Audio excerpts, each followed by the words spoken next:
the right people to speak to this particular issue, and then also have a very forward-moving conversation so as to ensure that as major stakeholders in government policy, we are not silent, even though this particular conversation has been going on for quite a while. For us here at Media General, our responsibility is also to create the right platforms to have such progressive conversations and also propose some solutions to these challenges that some government policies like the Free Senior High School is facing as we speak, because you're either beneficiaries or victims of government policy. And because as taxpayers, we are the ones who are funding the implementation and execution of these government policies, we also have a voice and we have to be heard. And so that's the exact objective why we put together this all-important conversation, the TV3 National Dialogue on the Free Senior High School program. Welcome. And we have our guests as well, and also our speakers seated, ready to speak to the issues and then also propose what the way forward should be. We are very, very inclusive in this conversation to make sure that all the voices are captured on the way forward. So welcome. And we have some audience also joining us from various interest groups, which I'm going to be introducing shortly, who have also made the time to be here with us. Thankfully, we have the speakers seated already, so we go straight to business. Professor Stephen Ade is a former rector of the Ghana Institute of Management and Public Administration, GIMPA. He is an educationist as well, and he's contributed in many, many, many ways to the development of this country in various sectors as well. Professor Stephen Ade is with us. Prof, good morning. Welcome. Great. Also, Dr. Peter Pate Anti is the Executive Director of the Institute for Education Studies, IFEST, and one of the foremost education CSOs in the country as well as on the continent, who have been speaking to the teething problems that this education sector is faced with. Dr. Anti, good morning. Welcome. Also, we have Dr. Edu Owusu-Sarkodie.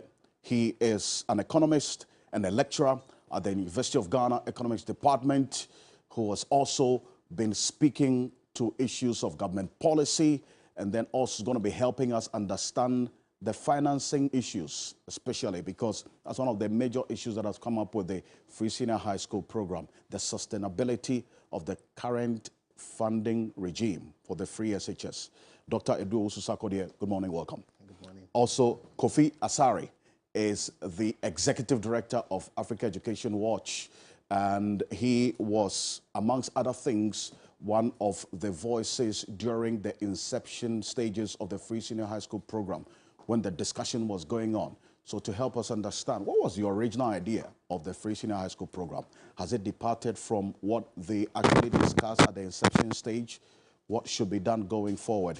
Is the Executive Director of Africa Education Watch, one of the foremost CSOs in education space in Ghana and on the continent. Kofi Asare, good morning. Welcome. Also, we have in the guests who have joined us here in studio. Angel Kabono is the president of NAGRAT, is going to be joining us shortly. Also, Musa Tanko with the Ghana National Association of Teachers, General Secretary, is going to be joining us in a bit. Enoch Kwesi Jitwa is the president of the Ghana National Council of Private Schools. Mr. Jitwa is here. Thank you very much. Also, Charles Ahetochega, former Director General of the GES, will be joining us in a bit. Mr. Bright Apia is the Executive Director and founder of the Child Rights International. Mr. Bright Apia, thank you so much for coming. Also, Irene Nana Achia Yaboa, who's a parent. We need their voices. And then also Joshua Ansa Adafio is the TUC Deputy Secretary General as well. And then together with Na Sechere Adafio, they are here. Thank you very much. Also, we have Father Diodone, who is a Catholic with the Catholic Secretariat, and then also that's Emmanuel Asante, and then also the Chief Imam representative. They are all seated here as well. Ladies and gentlemen, thank you so much for making the time to be part of this all-important progressive conversation on the Free Senior High School program. Thank you for coming. We go straight to hear from our speakers who will give a 10 minutes presentation. Then we would go into the discussion where your voices would also be heard about this Free Senior High School program. First to speak is our main speaker for this program, Professor Stephen Adey, former rector of GIMPA and Educationist. Please, let's put our hands together for him.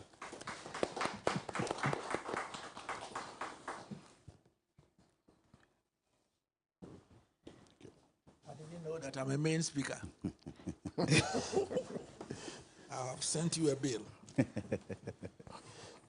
especially since you didn't recognize that I'm an economist.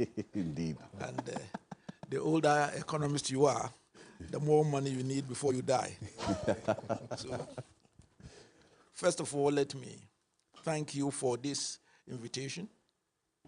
I normally don't respond to many invitations by the media, including TV3, especially as sometimes you get a bit worried as to the agenda. But I believe that it's important that there must be a platform to discuss important national issues. And I want to congratulate TV3 for this, because at this moment there's practically no forum where people come and discuss things not from the point of the view of the two tribes. You know, the two tribes, NDC and MPP. But taking a national issue as the free SHS. Since I've been introduced as the main speaker, only knowing today, I think that I will spend all my 10 minutes, which you have given me. First, I should say that I am an avid supporter of free SHS. I believe that in this day and age, every child in Ghana must have access to education up to at least the high school level, and not constrained because their parents cannot afford it. I personally think that the free SHS will be one of the greatest legacy of His Excellency the President, irrespective of all that we'll be discussing as to how to treat it. It was also a constitutional requirement that Ghanaians will move towards that level. I stand here as someone who benefited from Nkrumah's policies. I was born in 1948, so I lived through all. And it's quite important. I didn't go to secondary school because there was no opportunity to go to secondary school. In my case, I thought that I probably could have gotten a scholarship if I could pay the admission fee.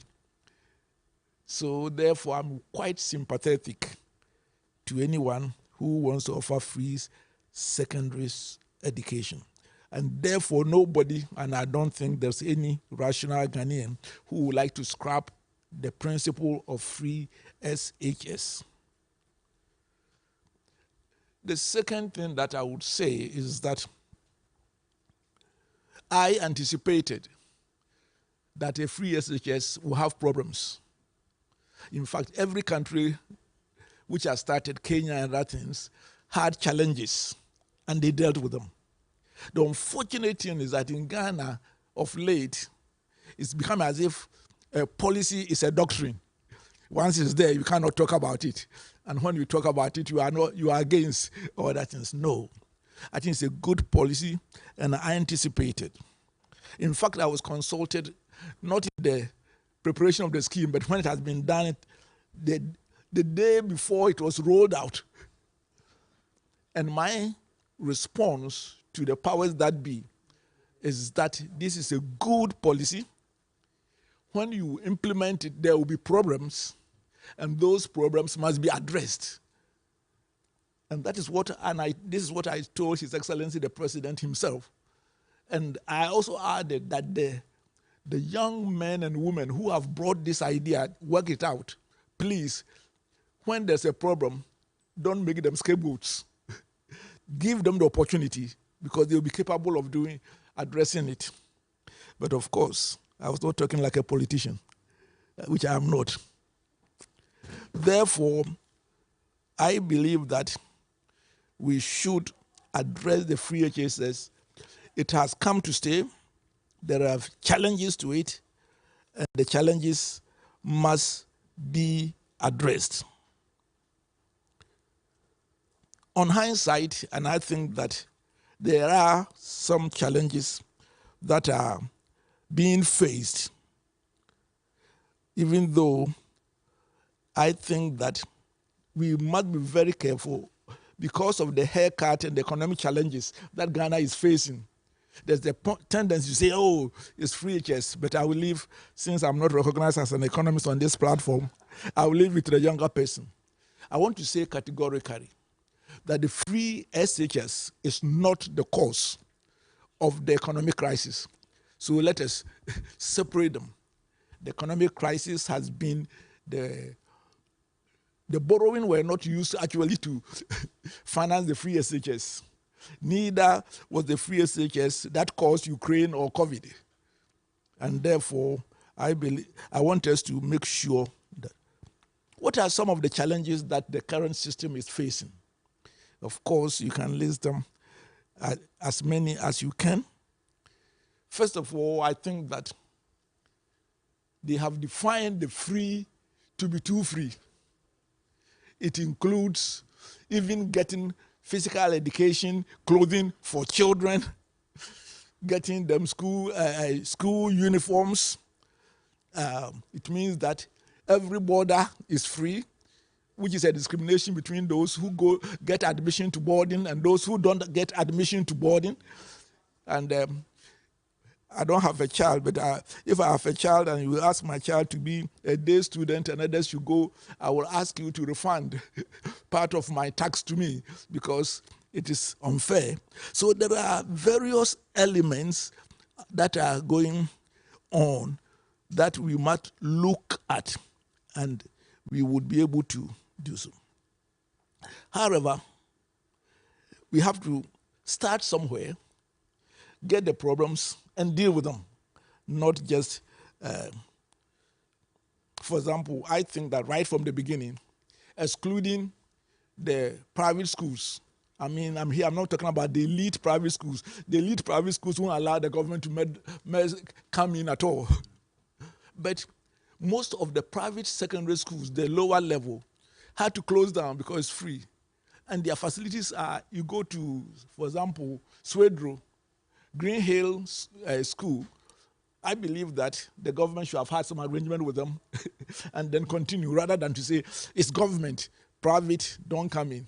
It will have cost the government less to have about 500 students there than to park them on Swedro Secondary School. So there has been a lot of things that can be looked at and make it better.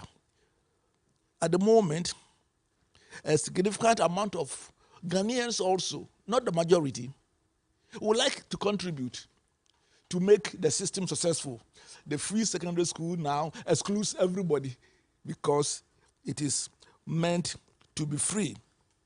Of course, I don't like the idea that the Mfansipim and the Wegehes and the Achimotans want that one to be given to them to run it, which means that for their children, which means by historical accident of your going there, your children should go there and other children should not go there. But there can be a way in which they can be accommodated. And I will show how that can be done in a specific case. So what I'm saying is that the free SHS is good. It is facing challenges. It must be tweeted and made better so that Ghanaians will ensure that no child is left behind. In the first place, let me talk about the way forward rather than dealing with always. But if we don't do something about it, the overcrowding, actually God loved us because I expected that during the COVID, our kids may die in their numbers. But God decided that, we are too poor. He shielded the youth, that most of the people who died. But there can be another viral or epidemic which can sweep. When you go and see how many students sleep in a room in some of the secondary schools, actually I shudder. You go to Prempeh College, meant for about 1,000 students, have about 5,000 students. And even before the free SHS, I went to Krobodumasi Secondary School. And I was shocked because there were 3 levels of the bed, now it's 3. And students had to squeeze to go on them. And so we have a serious one. So nobody should see anybody who thinks that we should improve free SHS is an enemy of a regime or anybody else. But it's good for Ghana that we do so. Let me say a few specific things as to the way forward. First of all, no country, and I say no country of significance, if you go to some small island, that's not, which offers free secondary school, provides boarding, free boarding to them. Nowhere. In America, I stayed there, my children grew up there when I was in the UN. Before then, my children were in school in Britain. I've lived in Namibia when I was the head of the UN there, in South Africa. No country can afford to maintain the inherited boarding system. Free SHS requires quality, and the emphasis is on quality community schools. And we have examples of that in my village. We have one of the best secondary schools in my village, believe it or not, of Shiramwasi. And it is a community secondary school. And it serves, the reason why the Achimotans don't know about it, that we serve only 12 villages for the first time. Let my villagers also enjoy small. And we have about 500 students. But we allow 1/5 of the positions for foreigners. Do you know who are the foreigners? If you don't come from the 12 villages, you are a foreigner. And while they are almost having free secondary school, because they pay only 700 a term for food, for clothing, for transport from their villages, from PE, for books. We have one of the best science lab with a Wi-Fi provided. We paid for it though by Vodafone and all the rest. But we allow 100 spaces, a small boarding. We allow the foreigners to come. And when you come, you pay 10,000 from this year, a year. So you rob Peter to pay Paul. So this is I think that we can have a system like that where we have community secondary schools, but can satisfy the Achimotans and the rest. If they want, they can pay for a certain slot. But there are several options. The second way, by way of the way forward, is we must, as I said, stop making free SHS a doctrine so that it is this. We started this way and it will be so forever. No, it must evolve. And in that way, it will become better. The third, by way forward, is that free SHS doesn't mean everything must be free. I believe that, in any case, it's not free for those who have to pay transport to go to school and don't have the boarding. And therefore, tuition must be free. The government must continue to pay for the teachers. They must continue to provide infrastructure. But I think that even the poorest parents may be willing to make a contribution with the peripheries. And those, we must give opportunity, as we are giving in Shiramwasi Christian High, for people who can afford the 10,000. And by the way, if I were to open it, the 10,000, they will sweep away all my villages, because for the past 5 years, apart from 3 students, we have gotten 100% WASI results consistently. They will come, these guys will send their children there. So we have made a rule. So you can do that. Again, I think that the average parent can support the free SHS with a certain minimal amount, and then those can pay. Last but not the least, because I see that my host is getting fidgety, but let me tell you, when you add all your ages and divide by 2, that's so. This the only place that being old is not a disadvantage is Ghana. But the last one, You have more time.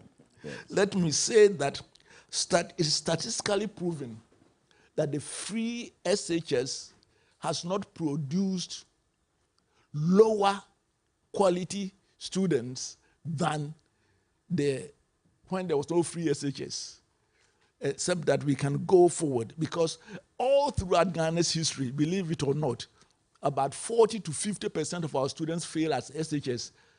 And this is what I want to mention. And that has nothing to do with free SHS. It has to do with 2 things. And I hear the Nat and the other people are here. It has to do with the foundation in terms of primary school. The World Bank describes primary schools in Ghana as schooling without learning. And the average JHS person from the public school, apart from, is illiterate and enumerate. And for me, that's going to be one of my remaining short life challenges, which we have developed some work, which we are rolling out soon, about how to end schooling without learning, because we have found methods whereby the average 5 to 6 year old can be literate in 3 to 6 months. And very soon it will be rolled out, it will be on the net for free so that people can have access. Meanwhile, we are asking the elite to pay for the development costs. So by January, we will roll it out for free. The second has to do with the management of schools, because the reason why even the private poor schools return good result is supervision and accountability. And at this moment, the average public school, especially at the basic level, there's practically no accountability, and they are not delivering. And that is where, so it has nothing to do with the free HSS.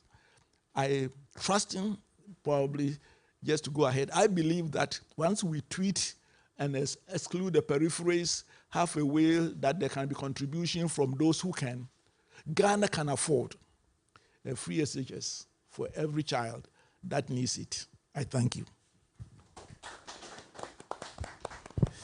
Wow. Professor Stephen Adey, thank you very much. Please, let's put our hands together once again. Thank you very, very much for this. And to be honest, with everything that you have done in this life and then contributing to the development of this country, if I want to go into your profile, I'm sure the next 1.5 hours will not be enough. So thank you so much for this and laying the solid foundation for this all-important conversation. Be honest, touching on all the salient areas that defines this conversation that we're going to be having this morning about the way forward and what has to be done. Certainly there are challenges, but accepting and then also listening to the suggestions on how to also solve these challenges is why we're here. Our next speaker is Dr. Peter Pate Anti, who is also going to be talking about some of the challenges with implementation as well as the real situation on the ground from the policy and the CSO's analysis perspective. Please, let's put our hands together for Dr. Peter Pate Anti. Thank you.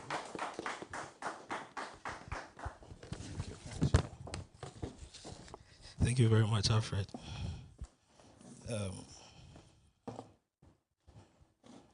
Normally, when a professor speaks,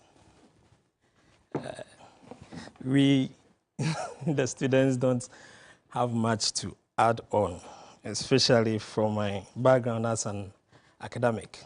So I would not speak much, but point to one or two things that I think we need to start thinking through. We all agree, and as Prof have said, that education is very important. And any program that seeks to give opportunity for everybody to access education should be applauded. And that is why we have been supporting this policy from day one through write-ups, interviews, and other things, because we believe that the program needs to be sustained and it needs to go on. It should transcend political parties. It should transcend personalities. And that is why we will continue to support the policy. Now, policies have intended outcomes and then unintended outcomes. So normally when you are looking at a policy like the free senior high school, you are looking at what were the objectives of starting the policy. And that is clear because if you look at the logo, it tells you that the intention of the originators was to ensure that there is enough access for everybody to go into senior high school. There is quality and there is equity. So as somebody who's been trained as an evaluator, when you want to look at this policy, that is your first point of call. Has the policy been able to create the needed access? And I said, yes. The policy has created a lot of access. Most kids who technically would not have access to secondary education can now go to school. And that is a big deal. So we shouldn't downplay that. Because, of course, if you look at the literature, it tells you that when you remove the barrier of finance, what happens next is enrollment will shoot up. So that is something that we need to acknowledge. Again, we have to also look at equity. Equity in terms of various variables. In the first place, you can say that, yes, there's been some sort of equity in assessing secondary education when it comes to what we call the gender parity ratio. Because you agree with me that if you have a male and a female in the house, a boy and a girl, and you have limited resources, the economists will say, and you need to take one to school, the natural instinct will be, let's take the boy to school. But with free SHS, girls have access to school. And from 2016, where we have a gender parity ratio of 1:0.8, now we are doing 1:1.2, which means that even more girls are accessing secondary education as compared to boys. So you can't tell me that the policy is not good. The policy is good. Again, people who would not have had the opportunity to attend certain kinds of secondary schools have had access to go in there. So looking at how the placement has been carried out and all those things in between, you will see that there's some equity being achieved there. But the same equity variable has been downplayed because if you look at how we are financing the policy, you would agree with me that that technically is not equity. What we are doing is more of equality, which does not, I've said on several platforms, does not make sense to me. I mean, financial sense to me. So that is a problem that we will need to look at. Then we look at the quality aspect. And Prof said that the free SHS it's not the cause of the quality of education that we are experiencing. It could be true, but we also have to look at what variables do we use to measure quality education in Ghana. If you are using student-to-teacher ratio, if you are using student-to-textbook ratio, if you are using student-to-desk ratio, if you are using these variables to measure quality, and you have improved access, and because of that, these variables are suffering, you would definitely have a say or a point to say that these things are impacting on the quality of education that the students are going to get. But I would want to say that the future prospects of the policy is bleak. And I say this with all the strength that I have in me. Why am I saying that? You see, normally, policies are fed and then they produce what we call products. Now, how do we feed the free SHS policy? We feed them from those that are coming from the basic schools. Now, we all agree that our current basic school system is in tatters.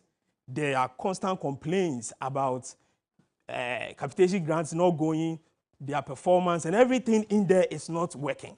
Now, I'm speaking about this and I'll link it to quality. So the products that are coming to feed the free SHS are not products that we are proud of. They are not products that are built to face, to acquire the needed kind of education that we can give them.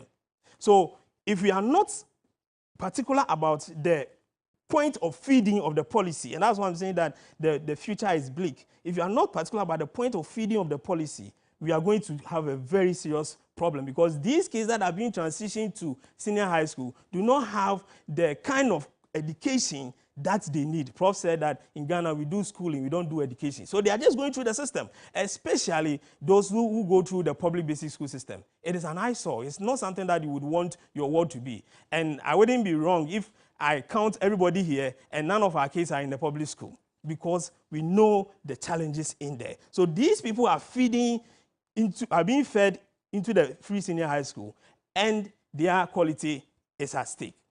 Now, those who are also going through the system, they would definitely graduate and then will come out. That is the product. What kind of education are we giving them? Are they designed in a way that they will be able to satisfy the things that we want them to do? Because what we are doing with free SHS is an investment, and the economists will agree with me. We are investing, and we need to get the needed returns. So you ask yourself, if I go through the 3 years of free education, which Prof and I agree that it is just schooling and not education, what am I going to do?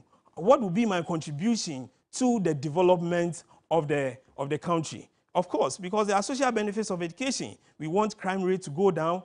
We want maternity mortality rate to go down. We want child marriage to go down. We have a lot of social benefits of education. We have economic benefits of education. Can these kids going through the system be able to contribute to the development of the country in all aspects that we can talk about? So that is why I say that the future is bleak. The future is bleak because it is also not sustainable. And when we talk about the sustainability issue, people think that, oh, you want parents to pay.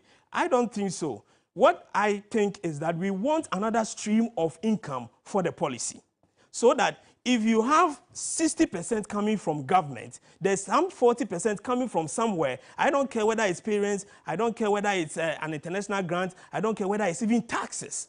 But that 40% would always support the policy when the government is not able to do that. Let me give you a scenario. From 2017, what we have been doing is that we have been using part of the oil money, that is the ABFA, to support free senior high school. So government normally do 60 or 40 or 50, and then the other comes from the ABFA.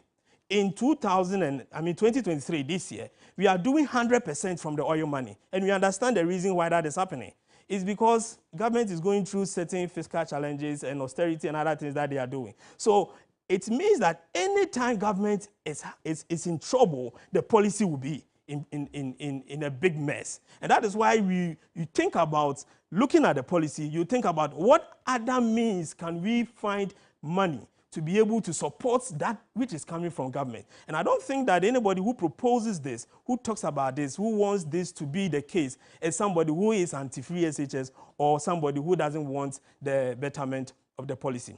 As I said, policy should transcend personalities. It should transcend political parties. It should transcend even generations. We will only be able to do that when this policy has a clear direction in terms of sustainability. And then the identified challenges are addressed. Thank you. Oh, wow. Thank you. Thank you very much, Mr. Peter Patianti, Dr. Peter Patianti. Thank you. Sustainability, extremely important.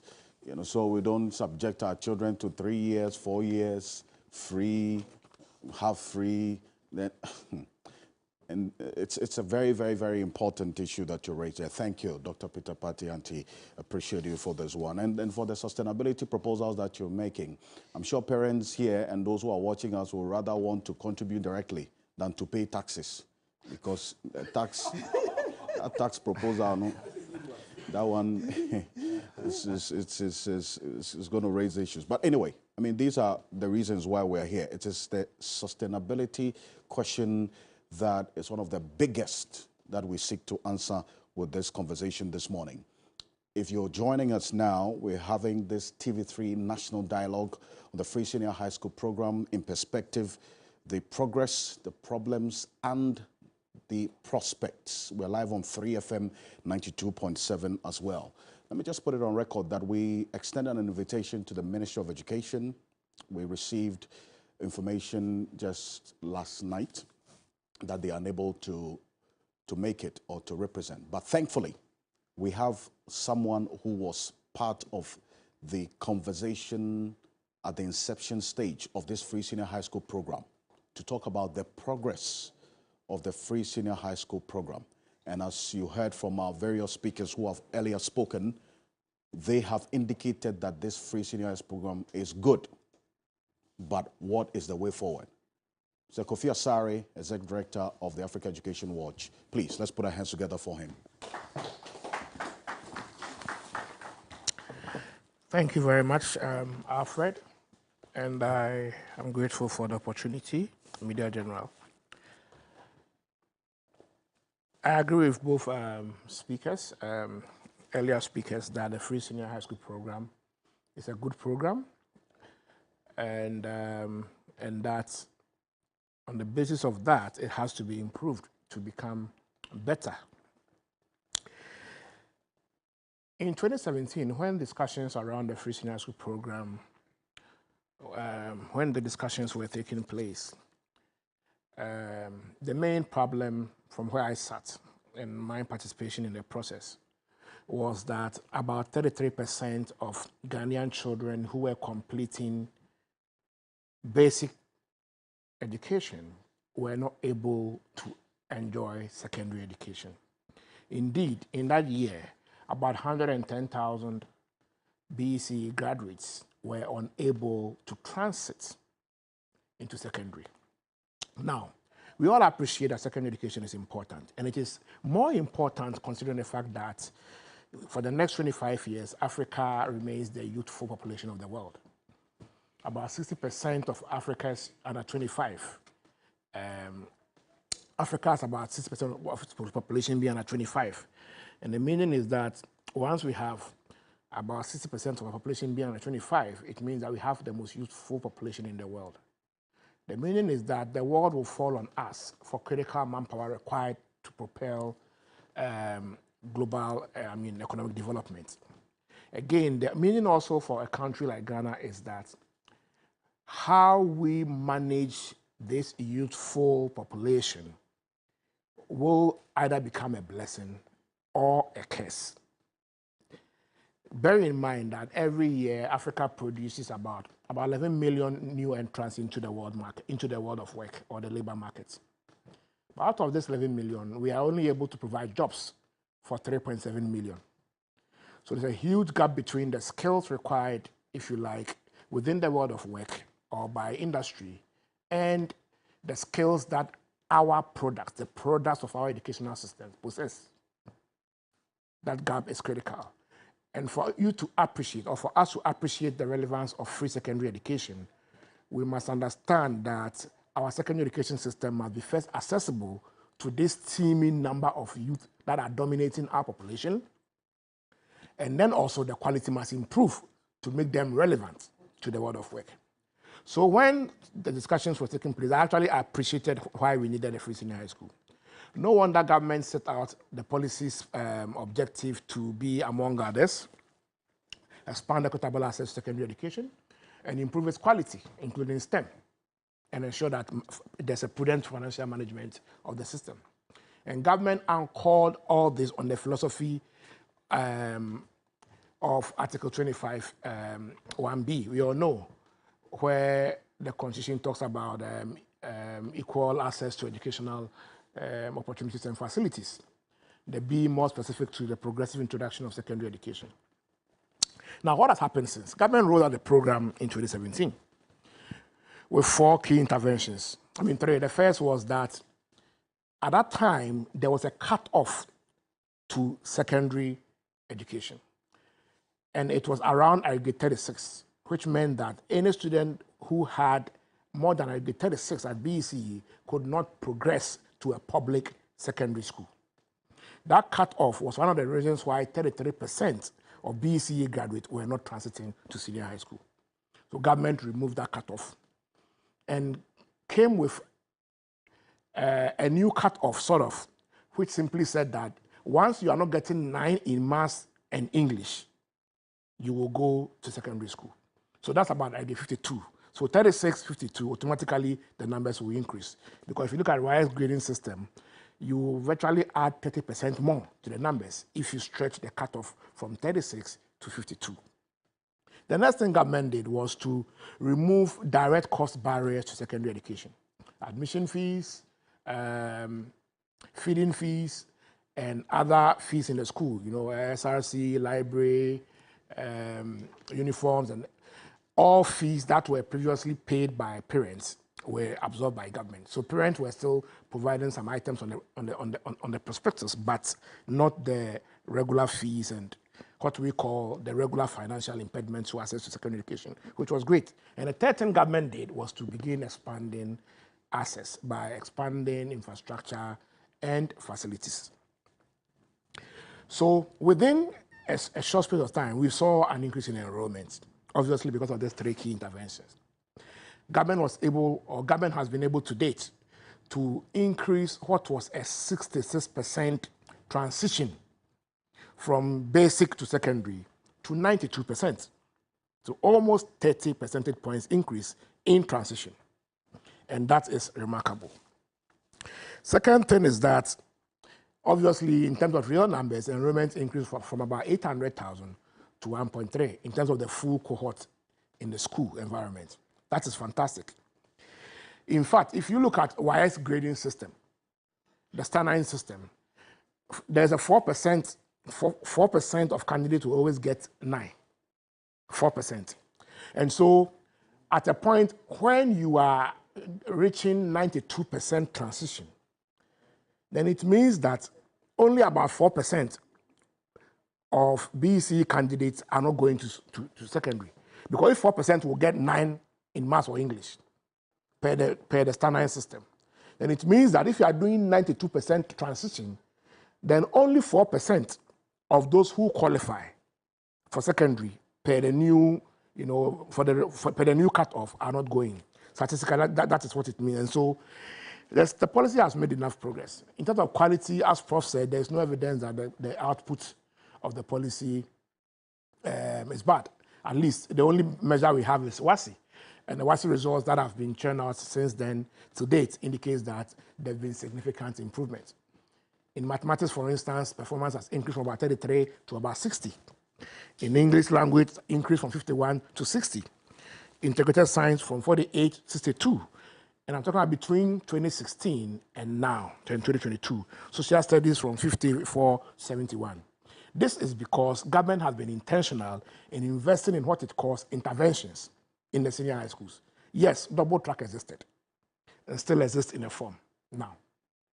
But you see, government invested in the intervention, which is more or less an extra classes, extra teaching for the students, and paid teachers extra to do that. And so even though the number of days students were spending in school reduced because of the double track, the instructional hours actually increased because weekends were all utilized as part of the interventions.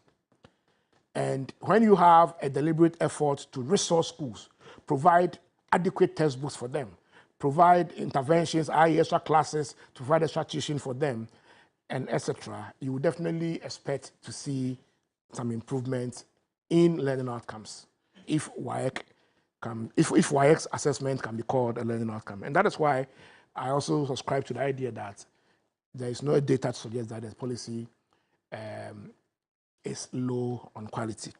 But however, we must avert our minds to one thing, that the education sector is funded from one envelope.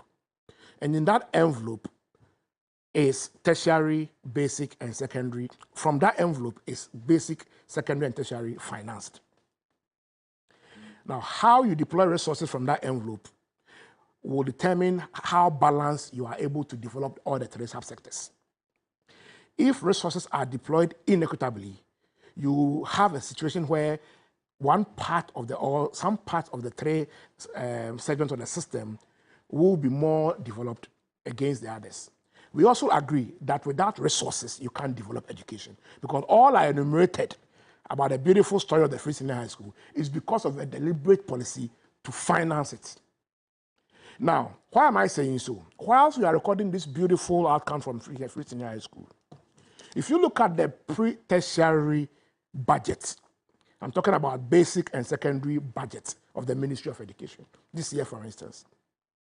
Take out salaries, because salary is normally non-discretional, okay? You can't vary salaries because you already have teachers and workers in the education sector. Take out salary, we call it non-discretionary budget.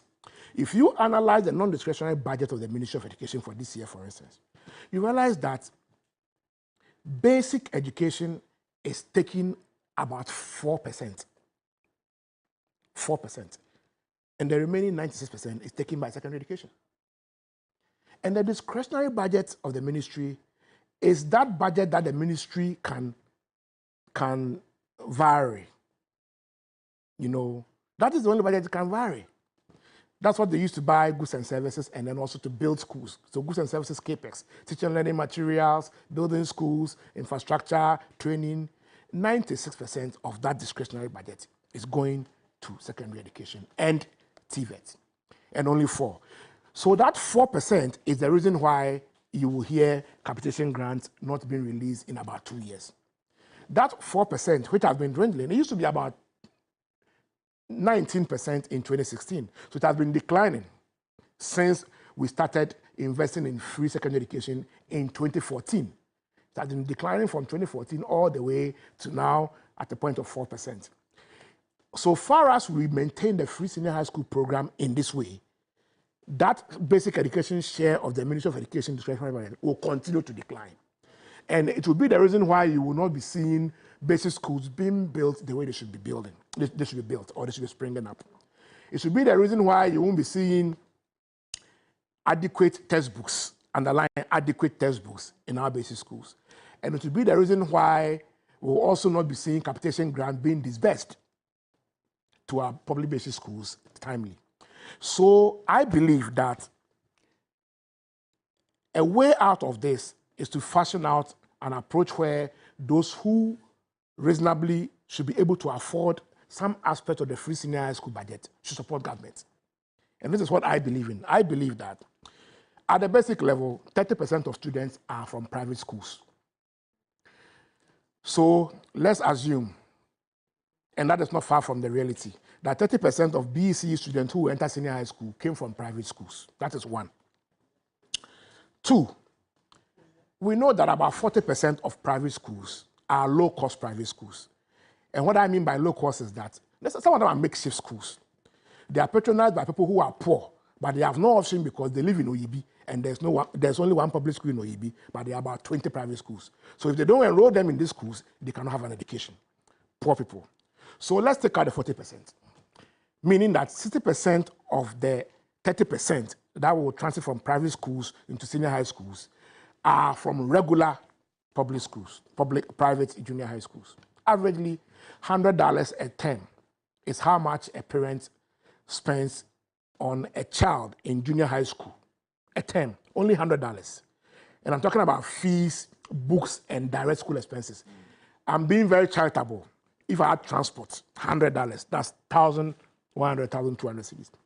So it means that a parent whose child attends private junior high school should be able to afford 1,000 cedis. 1,000 cedis a semester, not a term, a semester. If we ask private school, the 60% who are attending regular private school, moving to senior high school, to pay 1,000 cedis a semester for feeding, just 1,000 cedis a semester under free senior high school, which is 2,000 cedis a year, we will be raising close to 500 million Ghana cedis to support the government budget. Why support the government budget? Because Peter will tell you that between 2018 and now, Finance Ministry has not been able to disburse more than 65% of the free senior school allocation. There's a liquidity issue. That's why you hear about the food crisis. So when you have those who can pay, contributing something, it will provide some liquid for the Ministry of Education to have some, a breather, and then sort out the issues that bring the food issues. So that when Finance Ministry is unable to bring funding timely, which has been the case for the past 5 years, you are able to have some liquid to manage the system without the system suffocating. That is how I think people who are in the capacity to support government implement the free senior high school can participate. Thank you very much. Wonderful. Thank you. Thank you very much, Kofi Asare, giving us further information on the progress and why we should all be concerned about the sustainability of this policy. If 4% of the discretionary budget of the Ministry of Education is going to the basic level, we cannot certainly be building a superstructure on a weak foundation if we're thinking about sustaining this policy. It is the numbers that he gives that leads us to the next stage of this conversation about the economic sustainability, the financial structure that we have for this free senior high school program as we speak, and whether it can be sustained in its current form. The one to speak to this is Dr. Edu Osusakode. He's an economist. Please, let's put our heads together for him. Thank you.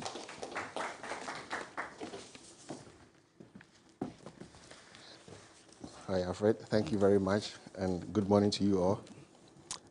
It was a privilege sitting by the renowned economist. Prof, your student is here. Please lower the marking scheme for me. So I also support the free SHS in principle. I've said this on every platform that I find myself, that I would have gotten my first choice high school if there was free SHS at that time. I started my school, high school education in 2000. Because the objective of free SHS is to increase enrollment without compromising quality, and that no child of school-going age should be denied access to education. And I think I'm supposed to speak about financing, but let me lay this background why I support the free SHS from an economic point of view and from also social point of view. Number one is that if you take a look at the GLSS 6, looking at the population of Ghana, you're looking at those who have completed SHS plus, high school plus. It's less than 20%. And Kofi, you can correct me. It's less than 20%. So you want a population, you want your economy to grow, a middle-income country like Ghana, you want us to transform with 20% senior high school plus education, no way. Then you come to those who are working, those who are supposed to grow our GDP. It's also less than 30%, it's about 28% or so. Less than 30% of workers in Ghana have SHS plus education. I'm adding the tertiary level 2. And it is documented in the literature that the social benefit of secondary education is higher than the social benefit of tertiary education.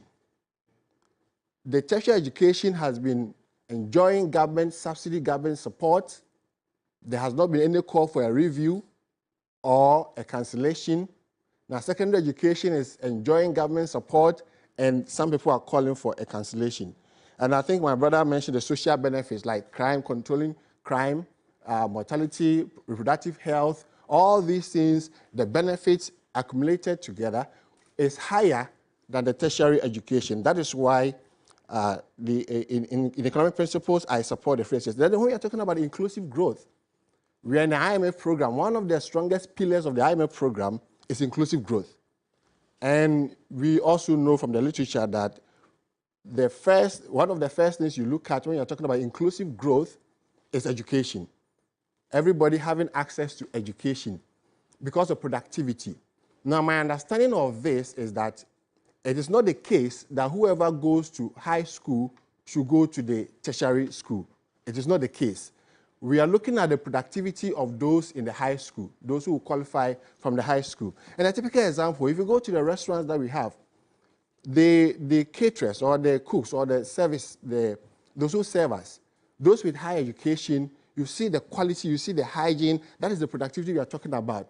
But those, you know, in other areas where the cook and the servers do not have secondary education, you see the quality, the low quality in hygiene, etc., etc. Then let me also touch on the review, what I've heard about the review. Before I go to the financing, I read the IMF document, and the IMF document is saying that free SHS has increased enrollment, but it's poorly targeted.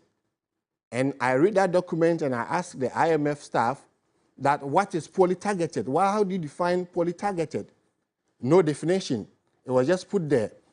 And number two, the IMF did not recommend what would be a proper targeting in the document. Okay, so maybe they leave it to us for us to do the review.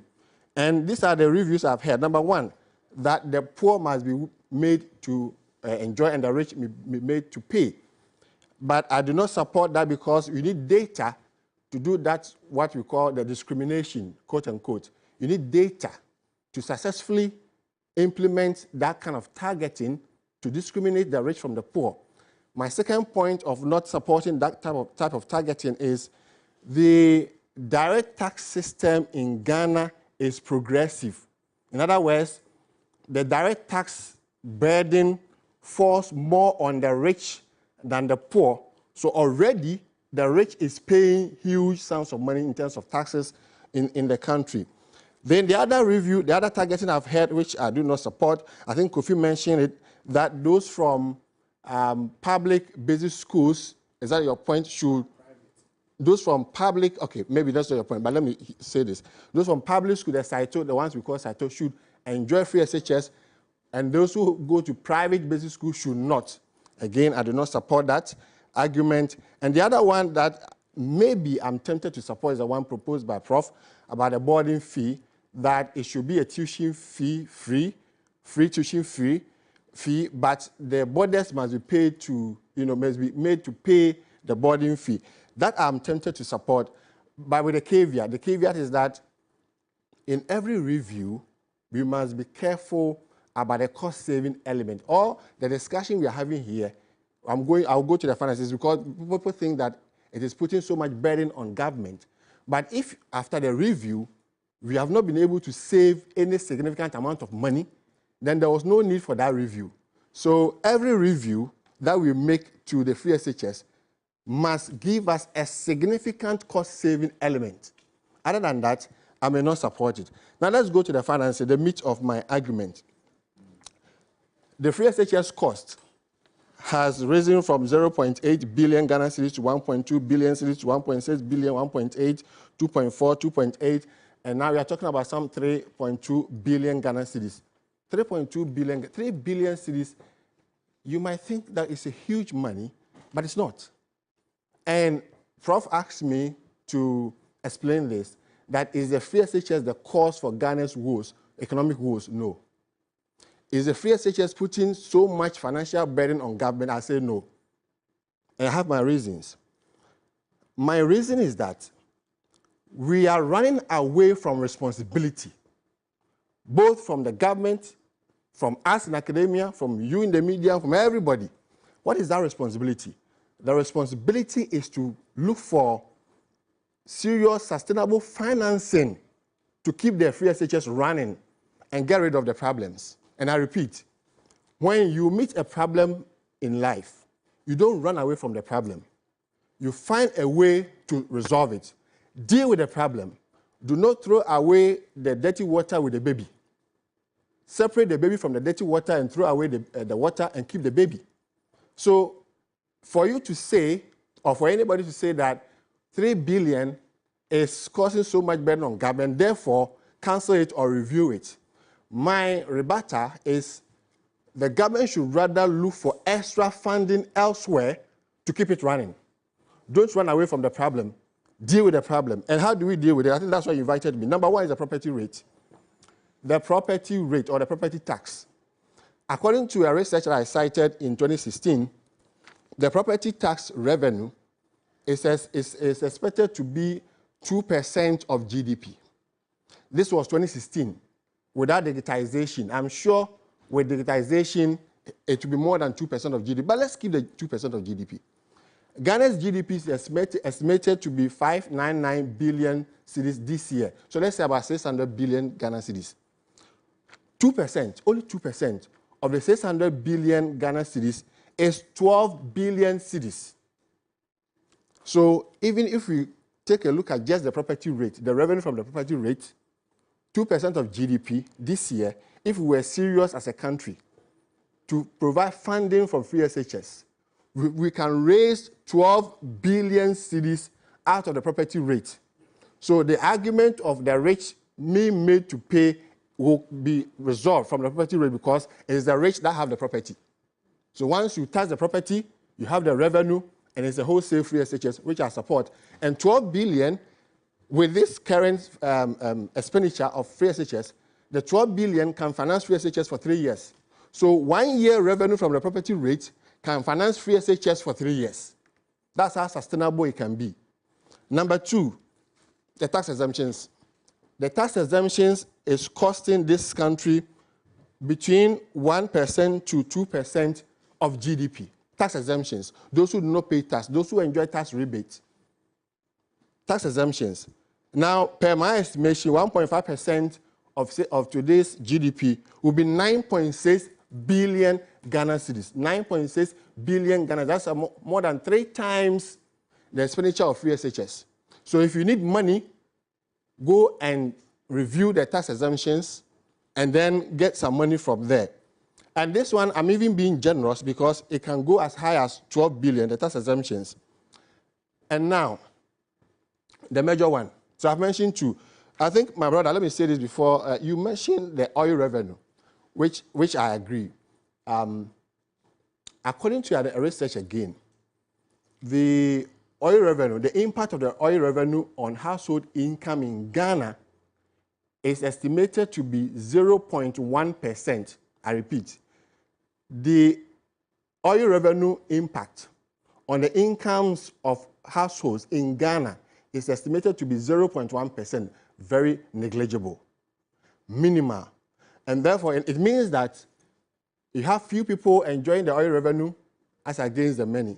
And so if the government in its wisdom is saying that, well, he wants every Ghanaian to enjoy the oil revenue through free SHS financing, I support it completely, 100%. And then, is my time up? Okay, 2 minutes. Okay. Now, the bigger fish, the extractive sector. The extractive sector. Ghana is the #1 producer of gold in Africa.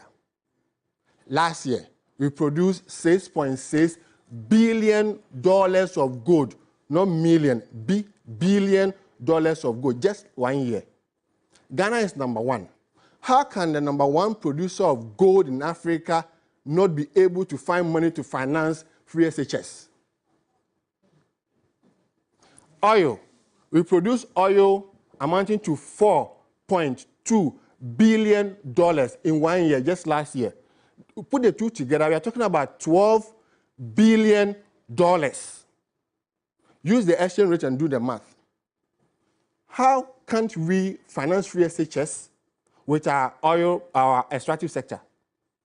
Botswana is doing it, Saudi Arabia has done it, Norway has done it, all our rich, resource-rich countries are doing it, and Botswana.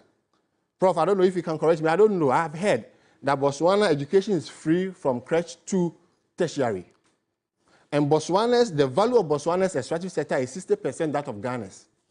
So if somebody who is having 60% is doing free education up to tertiary, how much more you, that is the #1 producer of gold in Africa, producing $6.6 billion of gold, produce $4.2 billion of crude oil, and you are telling me that you cannot finance free SHS? The money is here. We should not run away from the problem. Let's deal with it. Free SHS has come to stay, and we must keep it running and have suggested ways, sustainable ways of financing it. My fourth argument is the use of finance. The fourth argument is the use of tin as a requirement to enjoy free SHS. Tin.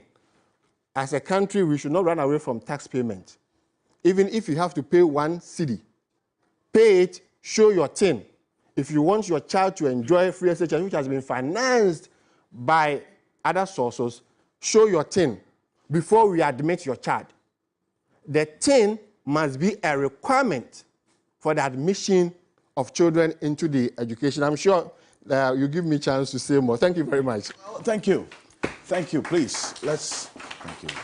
Thank you very much, Dr. Edu Owusu Sarkodie. Really appreciate it. Thank you for your thoughts as well on this. And the financial regime for this free SHS program is what has been under scrutiny now. Because, in fact, if you agree that the boarding component should be taking off, then that's more like taking off about 70% of the spending regime of the free senior high school funding now. Because from what I get, Kofi, and Peter, about 60 to 70% of the budgetary allocation for free senior high school is spent on feeding. Yeah. So exclusive of teachers' salaries. Yeah. So 60% of the 2.3 billion for this year is going to feeding. So if the boarding component is off, then there'll still be more money to do other things and also dedicate a lot more to the basic education level. But anyway, that's why we're having this conversation about sustainability. And let me just remind you that we're live on 3FM 92.7, also live on TV3 Ghana on Facebook, DSTV channel 279, all across the world on 3news.com. For those of you who are watching us, you're part of the conversation. You can send us the messages on Facebook. We're going to be getting into more of those messages. We've seen tons and tons of your messages on Facebook already. The hashtag we're using this morning is TV3 National Dialogue. Hashtag TV3 National Dialogue across all social media platforms. And let me acknowledge the presence of Angel Kabonu, who is the president of the National Association of Graduate Teachers, NAGRAT. Mr. Kabonu, good morning, welcome. Great. Also, we have with us Madame Bernice Imperi, who is the coordinator of the Ghana National Education Campaign Coalition, GENEC, together with Curtis Howard as well. Thank you so much for coming. We would go into the audience in a bit, but there was that question about the poor targeting that you mentioned the IMF raising their document. Sorry, is the free SHS in this current form targeted in any way, even to talk about it being poorly targeted? Your microphone is activated. Yeah, so I saw that description in the IMF Memorandum of Economic and Social Policies, and I also asked the same question, because a policy can be poorly targeted when it is targeted, and the targeting has deficiencies. But the IMF made that statement. They actually found 3 problems of our education system in the memorandum. They mentioned the poor learning outcomes at the primary level, low investment, and then recommended the need for enhancing teacher training, and then also provision of more resources for primary education as solutions. But when they identified the poor targeting for secondary education, they didn't go ahead and make a recommendation. They ended there. Yeah. But government came out to explain that it wasn't the original intention, and it is still not the intention of government to target the policy anyway. That's how government responded to that. And so the targeting, so government has indicated that it is not that it is poorly targeted, but its original intention was to implement a wholesale free. Yeah. And so there is no problem, and that the current architecture of the policy is a deliberate one. Okay. But let me quickly end by saying that I'm just asking you a simple question. According to SHS, by 2018, Ghana was losing $3 billion a year to corruption. How much is $3 billion today? Is it not 30 billion? Yes. Which means that I can also say that if we end corruption, we can save 30 billion and make perhaps basic, secondary, and tertiary education fully free, right? The danger in projecting it, the danger in doing fiscal policy analysis, the danger in projecting fiscals you don't have, is where we find ourselves, because you can get 1.5% of GDP through property tax. You can. And you can get about 2% of GDP from exemptions. The law has been passed. The law was passed in September last year. Okay. But the reality is that you may or will not get it. You understand? So the danger is that, yes, most of the fiscal analysis and projections, giving prudent revenue mobilization, will always point to a direction where how much we need to sustainably fund free senior high school is just there. But the reality is that it's not there. It's very far from us, because all the assumptions or the prerequisites that must happen for that money I'm mentioning to be there will never happen. So you wait forever to get 2 billion from property rates. You wait forever to get 1.5% of GDP from exemptions before you sustain a very important policy. So that is the challenge that normally we have with such. In a minute, Dr. Zainte, you wanted to add something? Yes, I wanted to talk about the IMF thing. If you look at where that statement was made, they brought it under social interventions. Yeah. So my question was, how was the policy presented to the IMF? Because it's based on how you presented the policy, that is why they would also want to address it that way. Because all social interventions are targeted. And that is why maybe they made that particular statement. So we should look at it from that perspective. How was the policy presented to the IMF? I say thank you. And Prof, this one in a minute. Is the formula for measuring learning outcomes only limited to examination results? Because every time questions and concerns have been raised about the free senior high school program, government points us to the WASSCE results, that it's an answer to the quote-unquote naysayers of the free senior high school policy, that WASSCE results are good. That's one of the major ways, as far as we do know, of measuring the performance of this free senior high school program. Is the measurement of the learning outcomes only limited to examination results? No, it's not limited to that alone, but it is the major one. That's where you start from. I mean, when you take your child to school, you don't say that, he can come back well-dressed and everything else, but fail. So, but definitely, there are, I founded a private secondary school, and we have 4 outcomes, which we are equal. But I was speaking to the faculty yesterday. I said, look, I cannot compromise on the results. We should be the best. But secondly, we are concerned about the moral education. We are talking about the health. We maintain strictly 1 to 10 teacher-student ratio because we want them to be mentored. And so there are other things you look at, but you cannot sidestep the fact that you take your child to secondary school to come up with a pass. Thank you, Professor Stephen Adai. Let's go to Mr. Bright Appiah, who is Executive Director of Child Rights International, because he's concerned about the basic level as well, because we cannot pretend that we are only improving secondary education at the expense of basic education and there wouldn't be a problem when that foundation is what the superstructure that we are building at secondary level will be sustained upon. So, Ms. Appiah, I want you to speak about the situation with the basic education level now. What's going on? Yeah, well, thank you very much. I think Kofi touched on it in terms of the expenditure that we're making in that sector, and how that can also feed where we are making more investment, especially when it comes to the secondary education. So for me, it is important that we give equal attention to all the stages, especially the foundational stages.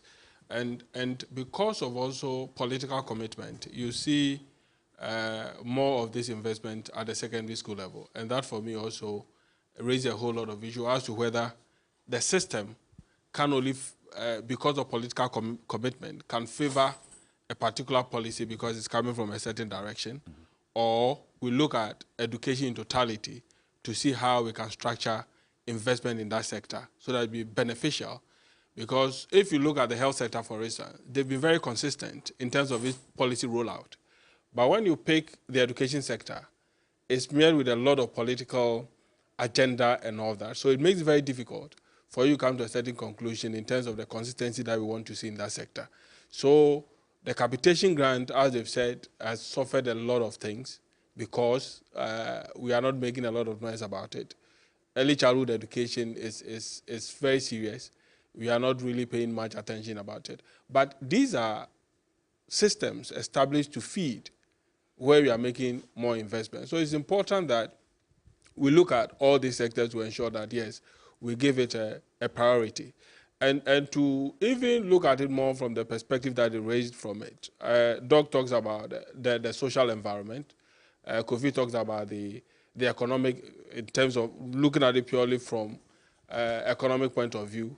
And then Prof also made mention of issues relating to how good the policy is. However, we think that certain leverages must be considered in the process. But to look at it from Prof's point of view first, I will talk about the way we have structured our secondary education system.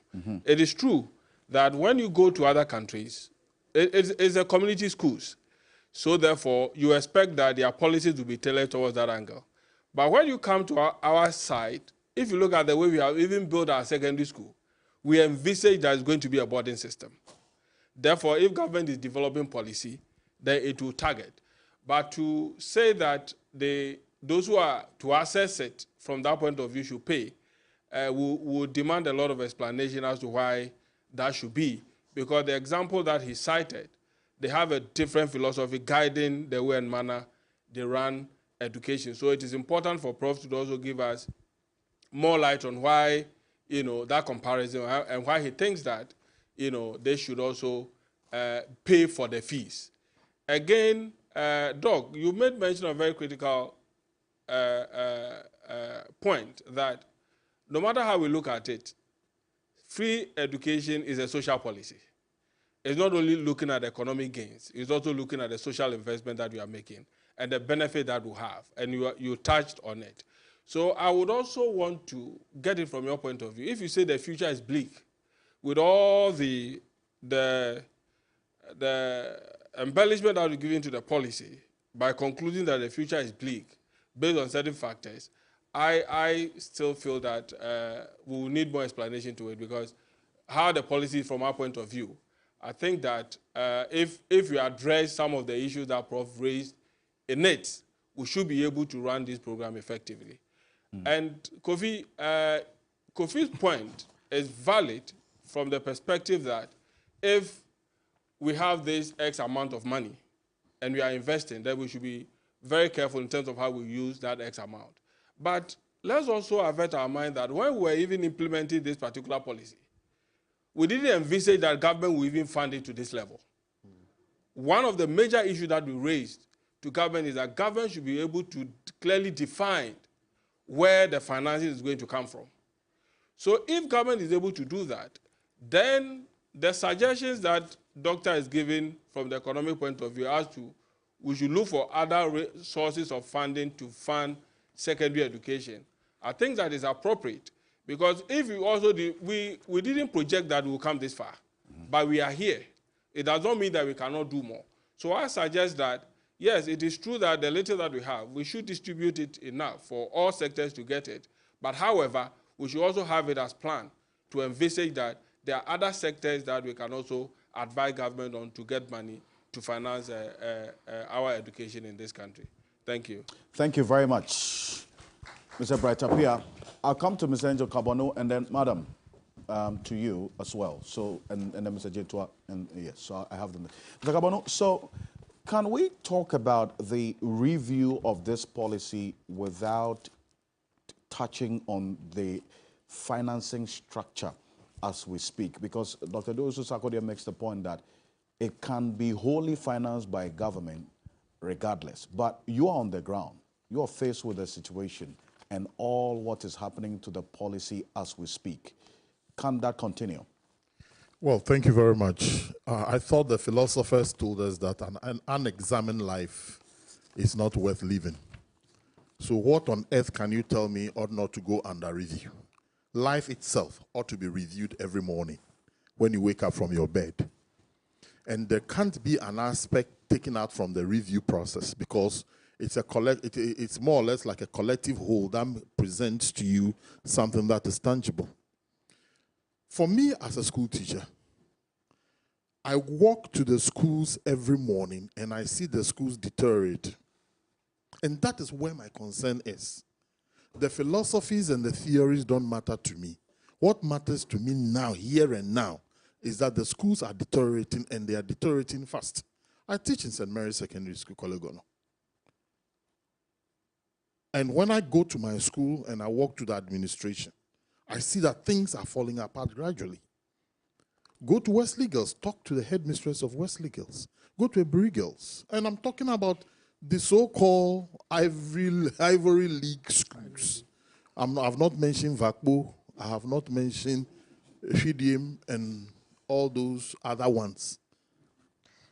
So what is happening? What is happening is that resources are not coming adequately. And even when they come, they don't come timeously. Because the resources are coming from a source, and that source is under a certain pressure. So government will bring resources to create a semblance of a school running. That is why government is concentrating on the feeding. Because the teacher's salary is from source, it's from central government. So if the students are there and they are being fed, at least they are in school. The teachers will go and teach them. So there is semblance of the schools operating.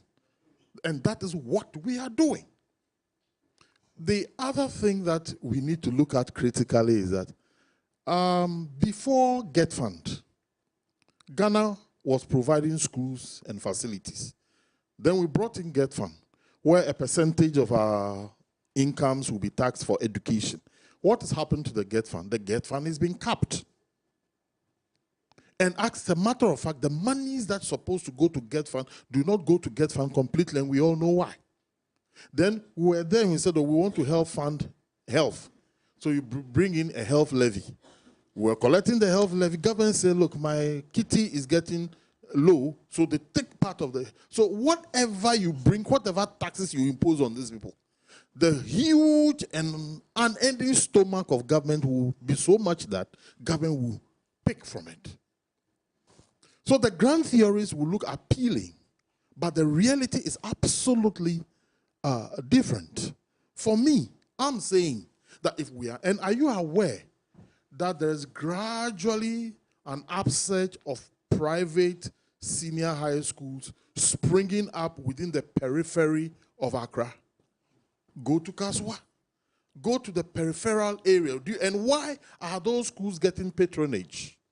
The objective of a parent sending his or her child to school is to get quality education.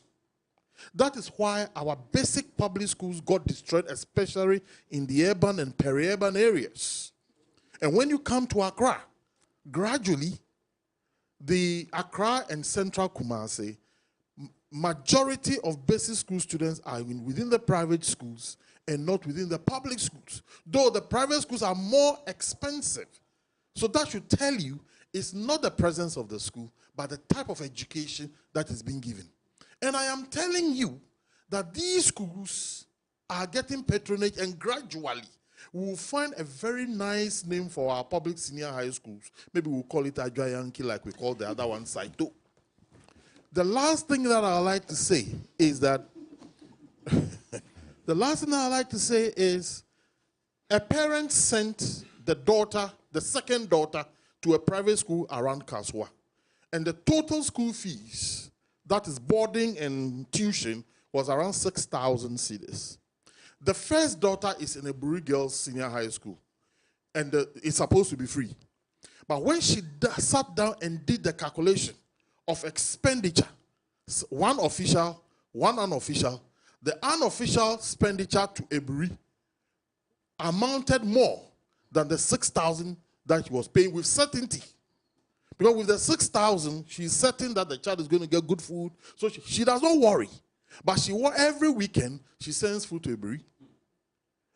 She buys books, she buys this, she pays private teachers, she pays private tuition, and so on and so forth. The amount of money this woman is spending per term on the child is more at Ebury than the private school in Kaswa. So the charade can sound sweet. The politicking, the sloganeering and the cliches can be there, but the reality is totally different from what is being put before us. Thank you very much. Thank you. Thank you very much. Madam, please. Yes, let's hear from Madam.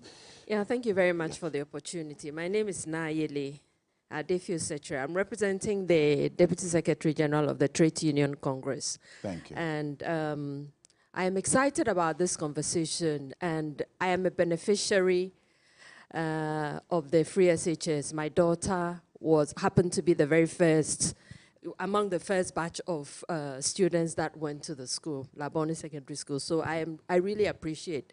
But then at a point during her time in school, I was asking myself, is this really free? Because I like Angel just said, there were so many things I was paying for, I wasn't sure anymore. I just had to keep on keeping on until she exited, you know, the school. So the other point also I want to make is that with reviews, my short life on earth, I've seen that when we're reviewing, especially with the problems in our educational sector, the reviews are done, for me personally, some way, somehow. Just like you pointed out, Alfred, I mean, why shouldn't the Ministry of Education be represented here? And you did say that, well, last minute, they couldn't come to their party. Why? And I realized also that when these, especially situations or conversations or discussions are going on, especially for our educational sector, it's not wholly representative of everybody that has to be at the table. And we must look at that. For me, it's a big deal when we're doing reviews and it's not thorough. We had just been told that when you look at the basic level, you have the SHS, and then you have the basic. Through the three streams. The onus and the focus is on one more than the other. I think that those synergies must be built so that for people who are ordinary people who are sending their parents, their children through the system, we would have our money's worth if we have to contribute. And I don't mind paying as a parent to send my children through the school because I didn't ask for free SHS anyway. You know, even though a constitution and legal documents may require that, I am ready because that is the reason I go to work to take care of my family. And that is, for me, I should be given the opportunity to do that. So if it is decided as a country, this is the way to go, let us look at what would, and then also not just, of course, we have operated this system for 5 years, I understand. Doing a review of it, let's do a thorough review. You know, and include all the areas that are being talked to us about now. And for me, I agree with you absolutely, Kofi. If we should do away with corruption thoroughly, we should be able to fund our education as we have been told. Sometimes it's too painful. You don't know if the people who are supposed to be managing us are the ones, or we are the ones who are actually not, you know, giving them the support that they are supposed to have. Sometimes you just get confused. And I want to ask, why are poor private schools, as we have been told, not part of the free SHS? Is there an answer to that? I would really want to know why. Thank you. Well, Madam, let me stay with you. What are some of the things that you were paying for, even though your daughter was said to be enjoying, or the was free supposed SHS, to have been enjoying free SHS? I paid for, in fact, when she finished everything, and that's where I want to begin, I paid for the books. The textbooks that were given to her. The textbooks? Yes, and they were returned to, I don't know if it was back to the school, I don't know where, but I had to pay for the textbooks. The textbooks that you paid for were returned to the schools? Yes, they were returned. She didn't get to keep them, they were returned to the school. You said fee. So that's... I think Prof says it's user fee. Or maybe they were user fees, but I paid for those. Wow. Yes. And she was given a free boarding, but at every point in time, you had to take food to the school. You were taking food? Yes. And that was a time when, around the COVID time, but every now and again, she'll call you, I need this, I need that. And most of the time, it's not the little things that they would normally ask for, but you actually had to, you know, smuggle food to her every now and again. Wow. You know, and then I was wondering, okay, so if you're being given food in the night, but this is supposed to be free, so is it free tuition or exactly what? You know, so that if I got to know what I am dealing with, then, and then, in fact, you don't get to have all the information from those who were managing because they weren't sure what to tell you, you know. Thank you. Thank you very much. Wow. There's been a lot of talk about the private schools. So, Mr. Gentua, yes, let me hear from Mr. Madam, I'll come to you, please. Yes, the private schools. Do you offer to be part of the free senior high school policy? I know you've been having engagement with the education ministry. Why are you not part, or what did they tell you? Thank you very much. This is very interesting dialogue that should happen always, so that most of the unknown issues in education will really be told to all the Ghanaians. If you look at the triangular shape of the free SHS, it sits on equity, access, and more or less quality. And you can't remove a barrier in order to ensure that everybody have access to school without ensuring that you have adequate facility to support whatever you are doing. A simple analysis will tell you that the JHS schools that we have, currently those who even wrote the BEC, the participating schools, were about 18,983. And we are hoping that all students will get access to the not more than 1,000 senior high schools in Ghana, even including the private schools. Not more than 1,000 senior high schools in Ghana, i.e. whatever this political party built, whatever we are using and all that. So the fact is that definitely we are going to have congestion issues in their senior high schools. And if you want to expand access, it does not necessarily mean that always you have to build, give contracts to other people so that cement and blocks will have to be laid down so that you can show that you are expanding access. Before the introduction of the free senior high schools, private schools were, the private senior high schools were about 343, matching the 721 public senior high schools in the country. And private schools decided that we love the policy because it's ensuring that every child is supposed to be in school. And its attribute in terms of development and everything, we uphold to that. So we want to partner the government to ensure that students will have access to our schools. And then that kind of user fee, or because definitely when the facility is being used, wear and tear will set in and you need to maintain it. Okay. Let us have that dialogue. But, you know, Prof mentioned something like doctrination. The policy is being seen that we brought it, and it is not owned by Ghanaians. And for that matter, whatever discussion that cogent, justifiable means that you put forth, it will not be looked at it. So there has been a lot of engagement up to the office of the president, to the minister, and all that. And what's been the response? That's what I want to find out. The response is that the Constitution forbid more or less a private investor to be supported in this regard because this is private school. And the private school has registered the institution as a limited by shares. And limited by shares is being influenced by profit making. So if government is spending, let's say, state monies or state resources in that, then it will open up the gap for people to come and say that then we are also coming. But we do forget that we are talking about education, where the Constitution itself, Article 25, Clause 2, also grants the private schools to run. and be supported.